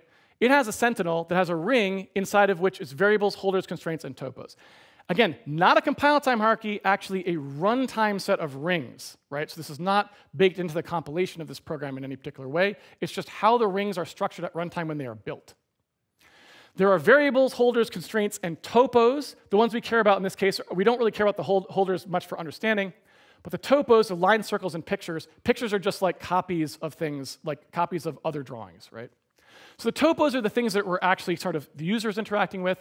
At a higher level, the variables sometimes, like they see points and things like that, or text things they can edit. The topos are made up of those variables, right? A line is made up of points. And then the constraints are things that you apply to them. Now, it's important to notice, this is sort of, you could say, the opposite of encapsulation. What this structure implies is that at any time, any part of the system can go looking at anything. It's almost like a complete introspection system for what's going on. A topo, for example, that is a line, is not encapsulated at all. The 2 points that make it up are just floating in the breeze over there that you can go just grab, right? And you can do whatever you want to those points without that thing even knowing that it happened, right? So it's almost like the most unencapsulated thing that you could possibly imagine, which is probably why it was so cool. But if we draw it, oops, well, it kind of looks like this, right? The topos, you have a circle, it's got a radius and a center. It has pointers out to those actual things, which we call variables. Those are the scalars, those are the points. And if we have something like constraints that's going to operate on them, it just points into those things. And all of these pointers are typically like bidirectional. Like that ring structure is allowing you to walk in both directions if you want to, right? But this is the way that you're actually like conceptualizing the link in those cases. Once again, the same diagram, more or less, than what I had to write, which is the same diagram, more or less, than an entity component system is, because you are able to iterate over all of the properties you want to work with, which lets you implement things like a constraint, or in my case, a modification, right? In this generic way that operates on the pieces of things, or components in entity component system language, in a way that doesn't require this sort of weird abstraction thought where you're trying to figure out how to get things out of something in order to work on them. That was in 1963.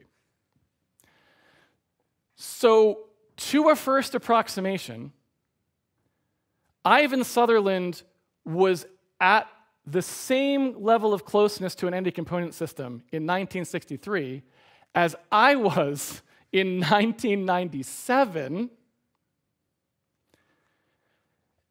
And then people from there didn't notice. That's the only thing I can figure out. I have not found anything except for one quote that I'll show you that explains why the heck no one realized how important this was. They didn't think about the fact that the power of this system is coming from the fact that you can look at these components of things and architect around that instead of architecting around the bag, which who cares? Again, still object-oriented in its thinking. You don't have to claim it's not OOP. It can still be OOP. It's just where are the those encapsulation boundaries? Where are the boundaries, right? Instead of looking at it and going, oh, the important place to put the boundary was around this, that's where the power is coming from, they're looking over here. They're like, the power of this system was that. The ability to have virtual functions on it, right? The ability to say, if I want to draw this a different way, I change the subroutine. Now, I'm not trying to say that isn't useful. Function pointers are good in certain circumstances. But what inevitably happens is they're only going to get you the simple stuff. The only reason that even worked for Sutherland in the display case is because his display was simple. He didn't have to do things like intersecting stuff for hidden line removal or doing some kind of calling on it or who knows what. So he could just have an abstract display function because it never interacted with any other part of the system. It's the least interesting part of this architecture. Yes, it's cool. It's Doug T. Ross's idea about plexes. It's where it comes from, right? And that was a great idea, and we should keep it, but it's not the cool part of Sketchpad at all, right? It's the most trivial part of it. So that is the 35-year mistake. Oops, right? We had the answer. We could have been so far ahead if we just studied that and figured that out. Because it's so much more powerful to think about systems that way, especially the hardest kinds of systems like editors. This is the quote I was talking about. So you can see here, this is Alan Kay, father of small talk. And this quote breaks my heart, because I like Alan Kay. I think everyone likes Alan Kay. Probably, I don't know, maybe not. There's probably someone out there who hates Alan Kay. But Alan Kay is very forth. He was trying all kinds of cool things. Xerox PARC is awesome. I'm not going to say something negative about Alan Kay. I'm just not going to do it. This quote breaks my heart because what he says in this quote is basically that the constraint solver, which he obviously knew about, because I happen to know that Alan Kay read the thesis. That's documented. Alan Kay says he read the thesis. And he paid attention to the constraint solver part. And he paid attention to it enough to know that what he called it omniscient. He was calling it omniscient, right? This idea that it could look at the properties like that and work on them, and Kay thinks it's a bad thing, right? He says, hey, there's this thing called Alan Barney's ThingLab, which is another program that was made later, a first attempt to go beyond Sketchpad, and he devised a nice approach for dealing with constraints that didn't require the solver to be omniscient. The omniscient part was the good part, right? That was the thing that was so powerful. It's why it's kind of torturous to make things in Smalltalk. I have dabbled in it a little bit. It's like, no, the encapsulation needs to be in the right place. You don't want to think of everything as these small little objects. So why did they? Why was Alan Kay so focused on that stuff? Why was Strostrup so focused on that stuff? And honestly, from reading it, oops, didn't mean to advance there or to go back there. From reading it, this is my best guess. Their backgrounds predisposed them not to want this, right? You look at where they come from. Strostrup comes from distributed systems. Alan Kay had a degree in molecular biology. They're both thinking of little tiny cells that communicate back and forth, but which do not reach across into each other's domain to do different things. And so they're certain, Alan Kay especially, that is the future of how we will engineer things. They're going to be like microorganisms, where they're little things that we instance, right? And they just talk to each other. So everything will be built that way from the ground up. But the problem with that is it doesn't seem to work in practice.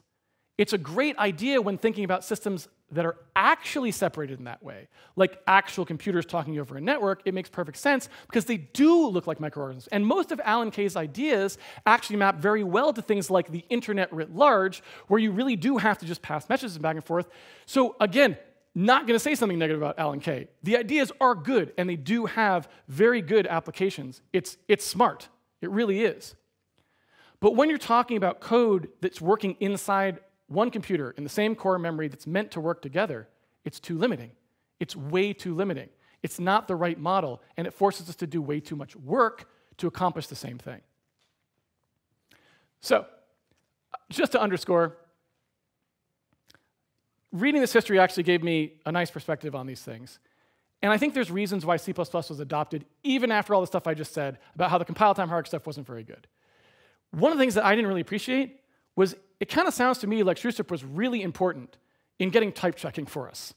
Like, C did not even type check function calls at the time that Shrustrup was making C with classes, right?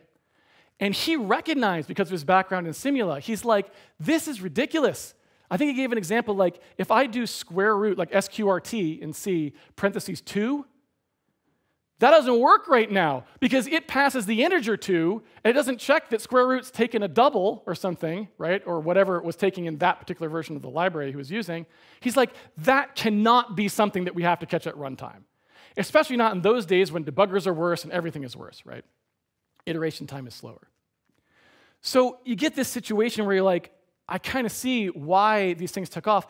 Some of these things, like the compile time, encapsulation hierarchies, they're coming in at the same time that C++ is making positive contributions that actually do help you program for real, right? And it's not like we can't think of uses for things like virtual functioning classes. Like interfaces, just that bare concept, is a place where we still use those things today, even in new languages, those things. So there is that too if it's used responsibly, right? It's just that compile time hierarchy that was a problem. And this is a quote that I also want to include just to give Shrustrup credit. He's also on the same team. He wants the fast thing, right, to be easy for people to do. You don't want your definition of good code to be slow, right? So anyway, when you read through all this stuff, you're kind of rooting for everybody. To be completely honest, even after all the suffering that C++ has caused me in my life, I was kind of like, oh, all right, I get it. I get it, man, I do. So that's the 35-year mistake. It's the distance between those 2 years. The year in which we could have had the entity component system, because the first person had sort of done something that was almost that, and the year in which we actually got the entity component system, which I'm not even saying is a good design or not. I don't even have an opinion on something like that, to be completely honest with you. But I think it was a really cool idea and an interesting architectural idea to explore. And so I'm really glad that we got there either way, but I wish we could have gotten there a little bit sooner. So unfortunately, the mistake, if that's 35 years, it does unfortunately not end there, because if you do a search on Google right now and you're like, I need an OOP tutorial, I need an object-oriented programming tutorial, what will you see? Hit number 1 will have a domain model that has encapsulation that matches, you'll have a compile time hierarchy that matches the domain model exactly like we don't want. This person imagines, this is the number 1 hit. He imagines something called a special Iron Man that's slightly different from a regular Iron Man, because I guess in his mind, or whoever wrote it, I don't even know, it might be a team of people, there's some kind of a specialized Iron Man that I don't read comics, maybe that's a thing. Hit number 2, Java OOP, this is from W3 Schools. Again, not only is it a compile time hierarchy that matches the domain model, but it's one of the ones that you can actually find in those early papers. Shrustrup talks about vehicles sending cars, and if you remember, cars crossing a bridge that could be trucks or buses was in Simula day 1. It's where they came up with that subclassing thing that they were going to do. So we're still pushing it today on hit number 2. Hit number 3 is 3 types of bicycle that come off a bicycle, right? And don't ask me why there's spaces in that and not in the mountain, but I don't even know. That's the top 3 hits. I stopped looking after that because I'm just like, I give up. So one thing that we could do to keep this mistake from propagating is just get this idea out there that compile time hierarchies of encapsulation that match the domain model are not that good. Sometimes they work, like with distributed systems, or maybe microbiology, but a lot of times they're just more work than they're worth. And that would help. It would help a lot. And I would bolster that here at finally the end of the talk with this quote, which I think is the best one to end on. It's that the most treacherous metaphors are the ones that seem to work for a time because they can keep more powerful insights from bubbling up, right? We got this thing in place, there was this compile time hierarchy that matched the domain model idea, and it was stopping all of our other architectural development because everyone was saying it was going to work and it was going to be great, and we just must be doing it wrong, right? But actually, that wasn't the case. And this is a hard quote to find.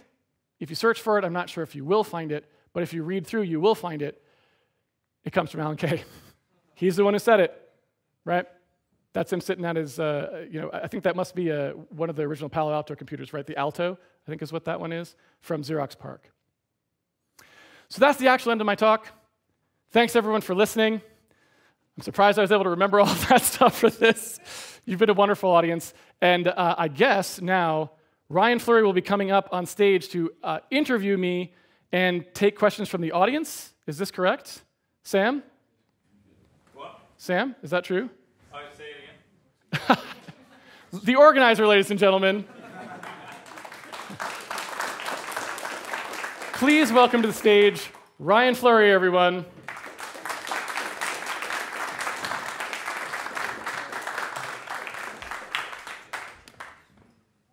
Okay. Well, yeah, thank you for that talk. That was really good. It was a lot of fun putting together. Yeah. So, I guess the first comment that I would have is that it seems like I'm a little bit glad to see that people in the 60s, there's two things. I'm glad to see that people in the 60s were like using these techniques that seem to be reemergent. It kind of makes it feel like there's like maybe like some degree of gaslighting since then. Like there's like all these, you rediscover these things, they seem to be useful.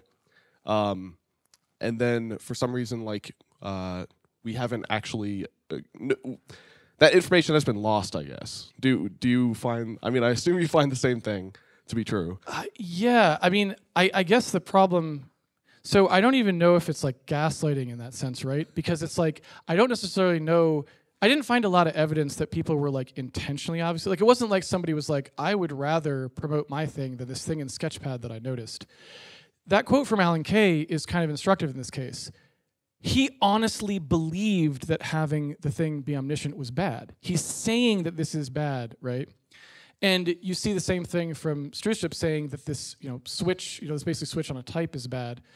And so I think they just honestly believed that. They believed that these were bad for modularity, and in their minds, because they're so focused on the modularity, they were just saying this isn't good. And so it just kind of doesn't get propagated. This is just a thing that you see all the time, right? If someone isn't good PR for their thing, it doesn't get propagated. Yeah, that makes sense. So, in your own personal programming journey, you started with learning the traditional object-oriented sort of, or C++ templatization of compile time, hierarchies of encapsulation, and so on. I mean, I have an idea of where you changed or where you developed, but I'm curious about where you learned to not do that, and furthermore, from where you learned it, where did they learn not to do it? Did they learn from the original papers, or did the simple ideas just reemerge, or what is the story there? So that's kind of interesting. So when I was younger, so when I started programming when I was very little, right? I didn't know any of the things. I wouldn't know anything about architecture. C++ wasn't even invented in I don't think. Would it have been invented? So C with classes would have been, but C++ wasn't even out in the world at the time when I would have started in BASIC or something like that, right? So I definitely started without any of these notions. But then when I first went out into professional, I mean my first job was hardly professional, but when I went out into the world of commercial programming, I definitely thought that everyone was presumably right about this. I just didn't know. And so I tried programming in this model and learned all those things because, it kind of has a Magic the Gathering feel to it. It's like you're learning a lot of intricacy, and it's just Magic the Gathering. It's something people made up that was fictional. But you don't know that. You think it's real, right? But you're getting into it in the same way you might get into Magic the Gathering. You're like, oh, I figured out that the template can do this thing. Yeah. and it becomes its own little game, right? So I think it kind of went that way for me. And at the time, it was very obvious that this was stupid, like if I'd actually thought about it, but I chalked it up to me just not knowing how to do it right, which I don't think was actually true. I think it was just like, no, these are actually just worse than what you were doing. Because what I noticed was things that would have taken me only a few days before were taking like months to like figure out all of the ways that I would have to do it in order to make it fit these things. And I think I was just too stupid to realize that probably just means it's just a bad approach, right? Yeah, that makes sense. So you had a second part of the question, which was, how did I undo it? That part is a little more concerning, I guess, because the only reason that happened was I happened to then program with people who had never done that. So they were people who never had the experience of being told to do this architecture or just ignored it and continued to program the old school way. And I was like, oh, these people are very successful and very important programmers. So maybe it's not the case that I just don't understand it. Maybe there's actually something to keeping doing this way. The reason that's more concerning to me is it's like, it means if those people aren't around, if they weren't around, maybe I would never have that experience, right? And so you kind of need this generational overlap of people who still remember the good things about the previous way to tell you that the new way kind of sucks, right?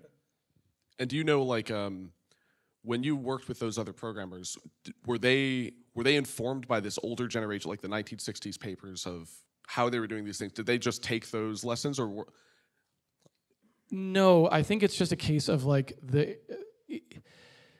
if you were using programming resources from that era of even just the 1970s, you wouldn't be seeing, like, it was more academic, the places where OOP would have been talked about, right? Smalltalk was a thing that would have been in research stuff, right? And Simula was a thing with papers and stuff like that. But the person who learns to program, like, you know, in the game industry and stuff like that, the person who learns to program on an Apple II is not being exposed to those things, right? So they just learned in an environment and using reference materials that did presumably kind of come through that culture, but it wasn't like they were, nobody was like, oh yeah, Doug T. Ross, man, and Plexes, like that's the stuff, right? It's like, no, like, so I think it's just more that they hadn't have had that idea pushed down on them in a way that they believed. Okay. So I had it in my head, but I got to check my notes here. So I think that I was curious about. I have a collection of like not exactly related questions or discussions. Hit me. So one of the things you introduced this subject by saying like one of the arguments that people will use to promote like sort of object-oriented these, or I shouldn't say object-oriented, I should say compile time hierarchies. If someone out there wants to come up with a catchy moniker for that, it is hard to say. Right. So we need something like OOP for that, right? Yeah. And it would be nice because, again, like I said, I think it's pretty important to draw that distinction because like Mock, who I quoted at the beginning of the thing, who did that entity component system, he's thinking of it in terms of object-oriented. He's not thinking this is not object-oriented, right? So you can easily call yourself an object-oriented programmer and want object-oriented principles to apply to your code base and just not think about that compile time thing. And it seems to work pretty well.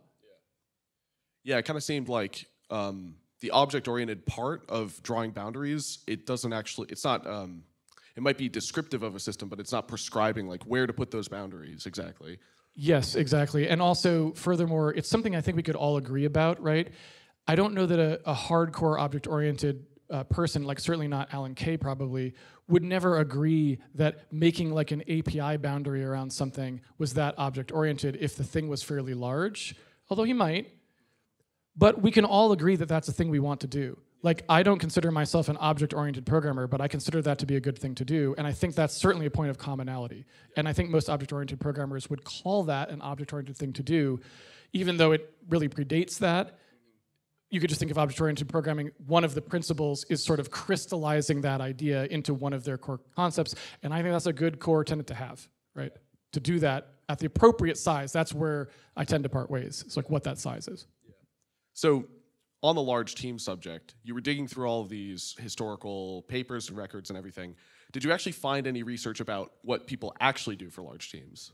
So one of the things is I was focused on figuring out where these ideas came from. So I didn't go looking for where I don't want to call them excuses, it's too disparaging, but where the justifications came from, right? So what I can tell you, so I don't know, that'd be a whole other topic. This thing took 2 hours or something like that, right? So that's a whole other question. It would be very interesting to answer. But What I can tell you is during the course of the development of these core ideas, I never once saw anyone talk about that. And they were always like one person doing a thing by themselves, or two people developing things by themselves. And to the extent that like larger teams would have been involved at all, it might have been on the Simulus side. Like some of their opinions may have been influenced by in ways that they didn't directly, like they didn't attribute any of those things to it, but maybe they were seeing people use Simula out in the world that had something to do it. But I don't think there were that large teams working on Simula either. I don't know. Yeah, it's kind of interesting alone that the history of computing, it's always large team or small teams pushing large improvements like successively. So it's interesting to optimize for large teams in that way. But well, and you might even say it creates a bit of a problem because it means that like if the innovation happens in small teams, but we do need large teams of people to do certain things, it's like it's kind of hard to figure out where the innovation in that comes from, because if our only risk comes to these few people doing something, they're not having the same experience as a large team. So maybe it's like small teams doing something on the side of a big team is where we get some of that innovation. I don't know. Yeah. So I'm kind of curious about a few programming ideas that a lot of people use, like that you regularly use in your programming came up. One being like discriminated unions or tagged unions as sort of like forming this like mutually exclusive branching structure, as opposed to like the fat struct model where it's like it's one unified type. I'm kind of interested to hear like what you think about like both of those things you've said are like good in their respective situations. I'm curious about like when you know that introducing boundaries of mutual exclusion, like in a discriminated type, is useful, whereas the sort of large fat struct thing stops being useful in those cases. So I don't really think of them as distinct. I think of them as sort of the same things. I'm just trying to use terms that other people think in to communicate that. So the way that I normally think about it is there are two types of situations I might find myself in. One is where the domain model itself, like literally the thing, is telling me clearly that these things are mutually exclusive. And that might be a place where I, have more in common with the OOP side of things. So I'm like, I see why you guys would think about if that was true about this thing. So in those cases, I would use a discriminated union because I prefer to write code in like a verb-oriented way, not an object-oriented way. But I'm just doing the flip side of what they're doing with their virtual function in those cases, right? I just think it works out better in my way, but that's just, that's my personal opinion. It also has to do with what type of system you're making, whether or not people are going to be adding types to the system more frequently, or whether they're going to be adding actions. I tend to find that people add actions more frequently. That's why I focus on that. But either way. That makes sense. So if I can see that this is by definition mutually exclusive, then I'm discriminated union. And the reason for that is the exact same reason for Strustrip and everybody else, to catch errors. I don't want to make that a fatty struct where I'm accidentally doing code that's going to do both things. So I try to basically replicate that Simula style thing, or really it's Tony Hoare's, right, Sir Tony Hoare's idea of that. I try to replicate that, and it's just unfortunately C++ doesn't really have good support for that. Like I said, standard variate's not very good in my opinion. The real thing that Tony Hoare wanted would have been great. So I would love that feature. The fatty struct qua fatty struct, and like I said, I mix these two together, so I don't think it's that distinct to me, but the idea of like feature flags or something like that, right? Like I'm gonna hit this bit and then it means that this path might be taken. What the Plex guy, right, what Doug T. Ross would have called those like switches, right?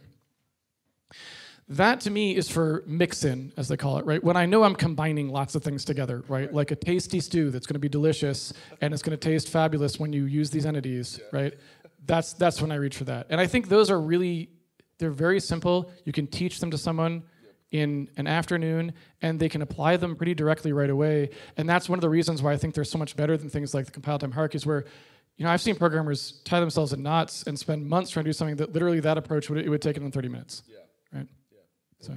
And I'm a little confused about the exactly what. So Looking Glass, you introduced them as using like sort of the fat struct model, but it sounded like they ended up with an entity like component system thing where they split everything out into like they pulled out common parts of entities and isolated their storage. Did they make that transition, or did they use one early and then the second later? Can I ask a question to the audience? Yes. Sam, how much time we got? We still have time right now. Maybe, well, it depends. there are multiple paths that could be taken, and the split point is in about 25 minutes. How badly do you want a complete version of that answer versus a summary answer? Because I can answer that very accurately. Okay. Yeah, let's go with the accurate one. Okay. All right.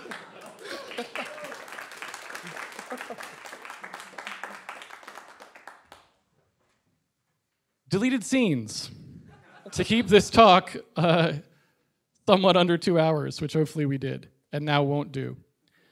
So I'll skip some of this just to keep it relatively quick. So inside Ultima Underworld, an entity was basically a fatty struct overlay. So the way that it worked is you had an entity, and then if there were two separate things like hit points and fuel that were generally mutually exclusive, meaning an entity probably can't have both of them because fuel is used only for like lanterns, and lanterns don't have hit points, then we'd put them in the same place. Okay. Right? That was Ultima Underworld, right? And of course, this is rough because it's like it means that when you're accessing one of these, you're secretly also accessing the other, right? Because they're in the same place.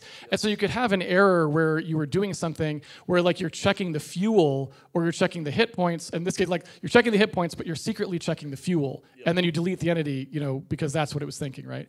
And this is Mock. His picture didn't make it in. I'm glad I get to show him now. He's the guy who did a lot of the implementation on the dark object system. He came on the scene in Ultima Underworld 2, and he's the one who coined that phrase, that quote I put up. That's him, the compile time hierarchy. He's the one who crystallized that, right? He comes on because in the earlier ones, like it was Doug Church and Dan Schmidt and a bunch of people who did Ultima Underworld 1. He comes on of Underworld 2, and he actually literally had that bug, that fuel bug. He wrote a thing for damage where if you threw an empty lantern at a wall, it would enter the damage system because it was supposed to take damage from hitting the wall, and it would be like, how many hit points does the lantern have? It'd be like 0. It's like, well, I guess it's out of here. And so empty lanterns thrown at walls would just disappear. Nice. Right? And so he had to fix that bug by doing exactly what you expect. He'd have to check. He had to manually add that code. Yeah. And so they didn't like this because remember these guys. And again, much like Ivan Sutherland and Doug Ross, these guys were super smart MIT people, and Sutherland was also Carnegie Mellon and Caltech, right? It's like kind of nuts going through the whole gauntlet there. The folks at Looking Glass are MIT graduates. They're super smart guys. They do all this amazing stuff. So they don't want to have this happen, right? They just don't know what else to do because they have these like really hardcore memory constraints. Yep. And furthermore, they talk a lot about the sort of trade-offs you have to make. So if you have a fuel system that needs to store stuff and you have a combat system that needs to store stuff and you do make space for them, it means that if you do, if you're using that overlap, it means that if you then decide you need an entity that has combat and fuel because we wanted to add that, it's like, crap, I've got this overlap, I can't do it, so now I have to make a trade-off. Like maybe I shrink the amount of data that the combat system can store, and that sucks, right? Because now I'm forced into this decision I didn't want to have to make, and that's just what the kind of situation they're working under, the kind of constraints they're working under. When they go to do System Shock, which is the RPG, so they do Ultima Underworld 1, 2, and they do System Shock. I'm just following their lineage. They have Terra Nova and Flight Unlimited, which I won't cover because they're not the same in terms of like lineage really for the teams and how they were doing RPGs. It's just the RPGs from Looking Glass. So it kind of looks like that. I'll skip this because it's not part of talk. They go to an outlinking kind of structure. So what they do is they say, all right, we kind of want something better than that. So what we're going to do is we'll have our entities. We have a little bit more memory to work with now. So we'll have the entities have their shared part up front that everyone roughly has. So it's kind of fatty, but not that fatty.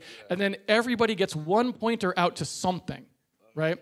And we'll try to make those things be things that don't have to combine together. But it's still a limitation, right? Because they can't have two of them, which they would have liked to have had. So that's how they got there. That's what System Shock was. It was like one outlink per entity that could extend it. Got it. And now that solves their growing problem, right? It's like we can just grow things arbitrarily, and they don't like overlap some unrelated system or something like that. Yeah. But it doesn't really allow them to combine them in that way that they would have liked. So it's still almost the same limitation. It's just more of a memory optimization at this point, right? Okay. But it also catches this error, because now you sort of have a discriminated union going on, so you can't access fuel off the base entity because it doesn't have it, so you have to do something like this, where like if it's a light source, I can get the light source, or better yet, I can only return a light source pointer if it was a light source, and so then it's kind of more foolproof that I can just check one pointer and good to go, right? Again, I'm blowing through these, but yeah, this was me making fun of standard variant, yeah. So Flight Unlimited this was, I'm just going into this because it sets up the entity component system thing. Flight Unlimited actually had, it was the first thing to use C++ really heavily in the company. And so they were using new and delete like you're supposed to do in C++. And unfortunately, that totally fragmented memory, totally like thrashed out memory and fragmented memory. So I don't know if this is well known, but basically Flight Unlimited is a game where you like fly around, you know, in a thing and whatever. It was a very popular flight sim at the time, actually. And you'll notice that in the cockpit here, there's gauges, but there's no fuel gauge. Right? There's no fuel gauge on there. It's other stuff. There's no fuel gauge at all. But sometimes it would say out of fuel. It would just be like out of fuel, right? And what out of fuel was actually the memory's too fragmented. So what it would do is it would say out of fuel. It would close. It had like an executable that was sort of running as sort of a batch restarter for the main executable. It would just close the whole rest of the executable. So it would save the game state, close the executable, reload the game state, and then you're back to good. This is Tom Leonard. So Thief the Dark project comes on the heels of this. This is Tom Leonard. He's actually the guy who, as far as anyone can remember, that I've been able to get a solid story about. He's the guy who actually comes up with the idea of sort of the entity component model switch. And I didn't really call it, again, too much stuff getting cut that we're going into now. So I guess 6 of one, half dozen of the other. But the idea of saying, okay, instead of entity.get hit points, we're going to say hit points.get entity. This is a big, that's a big switch if you've never thought about it before, right? He's the one that, Mock says, I think it was Tom who came up with that. And the reason is so that the types line up. It's like now, instead of having either tons of functions like get a hit points thing, get a this that are on, an entity, which would suck, now we just ask the actual thing, the hit point system, and it's only going to return one type, which is like a hit points type to us, right? And so anyway, this is what they're thinking about when they make the entity component system, and it comes from all of those experiences that they've had. They want to avoid fragmentation because they just had to make a thing that restarts the game, right? Which was Flight Unlimited. They want arbitrary sized properties, right? Because they don't want to make those trade-offs between combat systems and fuel and whatever. They also had additional things, which is they wanted designers to be able to create types at runtime, so they kind of want bags of properties that they can have designers create. And they want designers to be able to do things like create domain model hierarchies in the editor because they're thinking in terms of the domain model, and it's just not implemented that way, right? So they do those things. And then finally, the how fast is the fastest case thing, that was from Doug Church. He was like, okay, if we're doing all this pie in the sky stuff, we have to figure out some way that it's still gonna be as fast for physics compute and stuff as what we used to do. And so what he did there was he was basically forcing them to go, we have to consider some way that this is all gonna work. And that was the system boundary drawings part. So that's the really fast part of this. And by the way, this is what it looks like inside the Dark object system. If you want to create a property type, right? It's, like I said, it's still OOP looking, right? Like you could pass this by an OOP person and they would be fine with it, I think. So it's again, not OOP, it's just not that hierarchy thing, right? Yeah. So there you go. I think that's everything.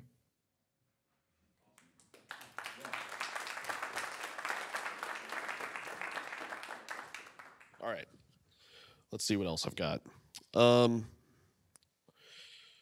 Yeah, so I guess one interesting thing about what you were saying is that what it has to do with the object-oriented, the original object-oriented work came from these distributed systems and everything. And I know you've talked a lot about in the past Conway's law and how introducing these boundaries, or it's not introducing these boundaries, it's the fact that when these boundaries arise, they cause friction or difficulty. And I guess, would you characterize this object-oriented thing as creating those boundaries unnecessarily? So they didn't arise from the problem, and so they're causing difficulty in that way. I would sort of say that. I guess the only caveat I can think of there is, I think that the part where you said the problem arise, the problem doesn't arise from it or whatever, or it doesn't arise from the problem, I think is how you phrase it. I think a person who thinks in terms of object-oriented programming and is an aficionado of that would claim that it is arising from the problem because the domain model looks like this, right? And so I don't agree with that, but I don't know what they would agree with, right? And so from my perspective, I agree with you. These are things that just because as a human, you're going, I like to categorize things into groupings because that's something that we do, right, linguistically. It's all quantum physics at the end or something, right, bro? So it's these are arbitrary categories that we're drawing. there's no reason to think, just like I don't think the laws of the universe think of you as Ryan Fleury in a computational sense, but I think of you that way. It might not make sense for you to have the computational version of Ryan Fleury be about Ryan Fleury instead of just a collection of things that produces to the end user the effect of Ryan Fleury, right? So to me anyway, that's sort of the difference there, right? It's like I don't see the model inside the computer may have very little to do with the model experienced by the user, which again is in direct conflict with like what Alan Kay wanted to do. He wants, and again, you have to remember the mindset. He wants to do education. He wants to teach people about computing. He wants it to feel like you're programming in the same way that you see the real world. And in some ways, I think if we could just get to the point where, and maybe he does think about this now, I'm not sure, just get to the point where he thinks, oh, well, that's just when you use an application. That's what it feels like. It's not what it is under the hood. Right. Then I think I'd be right there with him, right? Yeah. So, yeah. Interesting. All right, I'll check my list, and then maybe if anyone in the audience has questions, then I will ask. But I'll check my list first, since I'm up here talking about it. Okay, I had 2 pages. I did that one.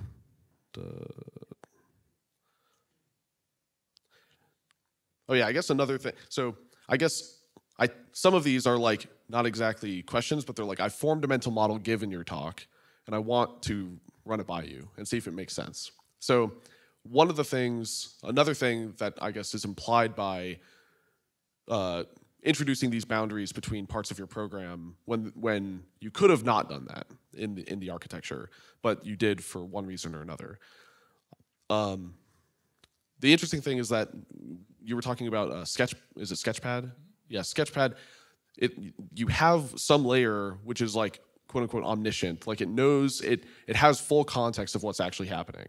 And in my mental model, I'm like, that's similar to when like an actual like civil engineer or something is like going and building a bridge. Like they're not like, how do I build a bridge without knowing what the landscape looks like, kind of thing. So it's like, so a lot of the design decisions in C++ or in all of the other paths that you iterated, it seems like they're about like removing context or trying to find the minimal set of context. But I assume like that doesn't seem helpful. I haven't found that to be helpful because of what you have taught, basically. But I'm curious. I kind of feel like you're on your own orbit now, and you totally know exactly what it is, okay. Right? I mean, yeah. Honestly, you're one of the best system architects I've ever seen. Oh. Full disclosure, Gee, right? Well, thanks. Folks at home, seriously, like it's insane. So you don't need me to tell you what to do. All right, well, thanks. I appreciate that. But so I guess I think that's probably it. I'm having to turn through these 2 pages here, but. Well, to answer that question though, about the removing that context, right? I do think like that's part of why it's frustrating to maybe look at the history a little bit, because what it looks like to me from like the bird's eye view is like instead of asking how do we achieve code reuse and modularity while preserving our ability to solve the hardest problems, it looked more like it was like let's just redefine the problem to be simpler and solve that. Yeah. And to me, that was one of the big things about the Sketchpad thing as well, where it's like, okay, you had working examples of this that are pretty well documented. I mean, if I can go figure out most of it now, looking back, then at the time when you could have actually talked to Ivan Sutherland fresh off of the implementation where he remembered it all, right? Yeah. And so it does really feel like, I feel like there's a failure to engage with the hardest problems. And I think one of my takeaways from it, which, from reading the history, which is not, it didn't really change my mind about this, it just reinforced kind of like my feeling about it, which is, I think when you're designing new things, you should focus on the hardest stuff. Yeah. You should say, what solves the hardest problems? Because we can always then take that and scale it down and remove things from it or dumb it down for people to use in cases that aren't as hard. But it's almost impossible to take something that only solves simple problems and scale it up into something that solves hard ones. And so that's really the thing. And I don't blame anyone in this that I covered here for that at all, because the conditions they were working under are awful, right? I mean, they have none of the benefits we have today. They were working with computer systems. They barely got time on half the time. It was hard to debug programs, all that stuff. And they're having to invent all this stuff themselves, right? They have nothing to fall back on. So it's nobody's fault. But going forward, it's like, when we have good tools, let's attack the hardest problems. And that will be where we get our really good architectures. That's my feeling about it anyway. Do you blame Y Combinator at all for like the internet? I'm about to blame them when I see what they post about this talk and somehow manage to miss all of the good arguments you might have about it and argue about something else, like whether or not that was the right use of discriminated union, which 100% will happen, right? And you're just like, guys, who cares? Like, that does not matter right now, right? But okay. Yeah, because I think like actually programming, that tends to be one of the harder problems. Is no, like, well, I don't know. You've said it 100 times already in the talk, but where you draw those boundaries, because it's not that modularity stops being useful, it's that it's a wall you're introducing that makes something more difficult. And so if you put that right into the middle of the hard problem, like you say, yeah. And I think that is the fundamental struggle. It's why architecture is so hard. And it's also why architecture is potentially difficult to reuse. Architecture, not like reuse inside an architecture. And it's because when you draw those encapsulation boundaries properly for a particular problem, you save orders of magnitude of work when you do it properly.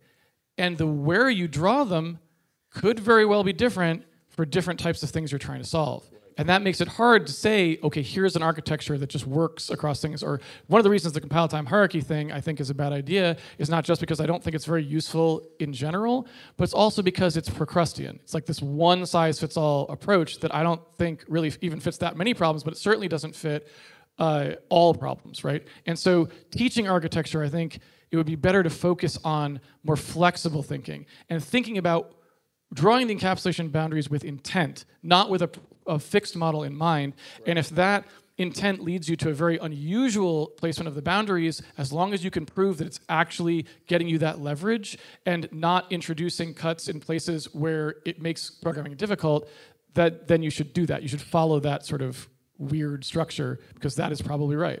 Yeah, no, that makes sense. Okay, well, I think I've exhausted all the questions or discussion topics, or they would be rehashing things that I wrote them down and then you covered them in the talk, and I was like, oh, okay. So I'll ask the audience. Does anyone have? Should we just cut now? Is that good time to stop? Because well, we can do one. We have maybe 5 minutes. Okay. Shoot. Sorry, everyone. Okay, Raphael, do you have a question? You can just speak out. Yes. Like, if we had the solution in the 60s and we saw the power of like Sketchpad and like why was, let's call it dark OOP, still able to gain foothold and catch on and suppress the good solution? Was it a succession or knowledge transfer problem, or was it just because dark OOP is such a catnip for programmers, which is a lot of interesting problem? How do I represent that, or was it something else? Like, why does it catch on?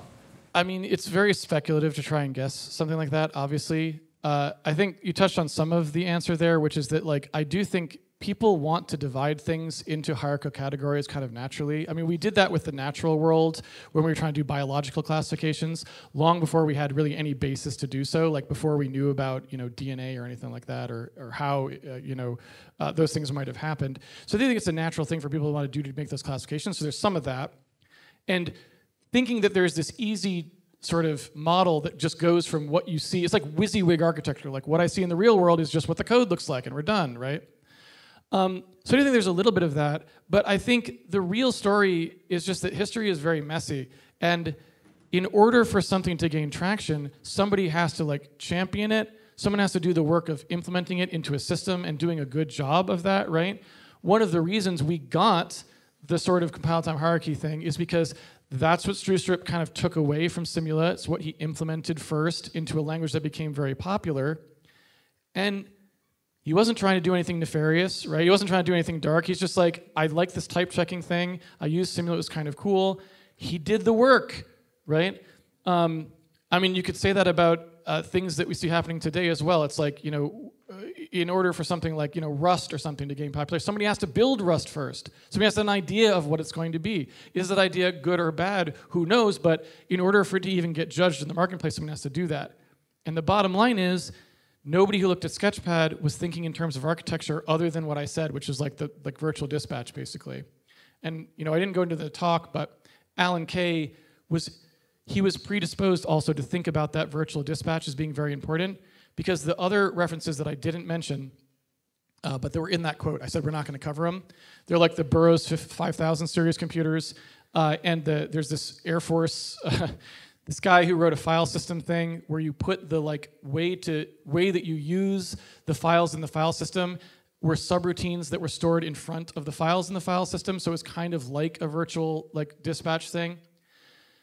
The Burroughs 5000 system also had this kind of virtual dispatch where there were tables and things. And so for Alan Kay, who we didn't really cover in here, the other 3 hours of slides, they're all there, right? But what he actually was seeing was he was seeing commonality there. He was like, oh, the Burroughs 5000, that Air Force thing that I thought was cool, Simula and Sketchpad are all doing this dispatch table thing, and they're all making classes with these dispatches on them. And then he's thinking molecular biology and this messaging, you're going to respond to these messages. That's what these dispatches are. They're how you're responding to different messages. And he just goes down that path because he's thinking that that's the core thing, right? Because he's predisposed to see it because he's encountered this idea multiple times. And so he's predisposed, I think, to think that that's where the power of Sketchpad comes from. Because, let's face it, would we have recognized that power at all if we hadn't had all of this experience? And I just randomly kind of stumbled upon this, oh, wow, wait, okay. That's really kind of interesting. If I had never seen an ND component system before, would I ever even have thought of that? Probably not. Yeah. So I think it's really hard. It's a really big ask. It's a tremendous ask to ask someone who's inventing C++ or inventing Simula to somehow get all of that. It's just not plausible. It's not plausible. It's a hindsight thing, I think. For sure. We have a question right here. So it seems to me that the pattern is always the same. You kind of come from school. It was my pattern too, and it seems that it's yours, right? You learned a certain way, and in school everything's kind of tied to business stuff, right? So it's very easy to think about you have a client with an invoice with items, right?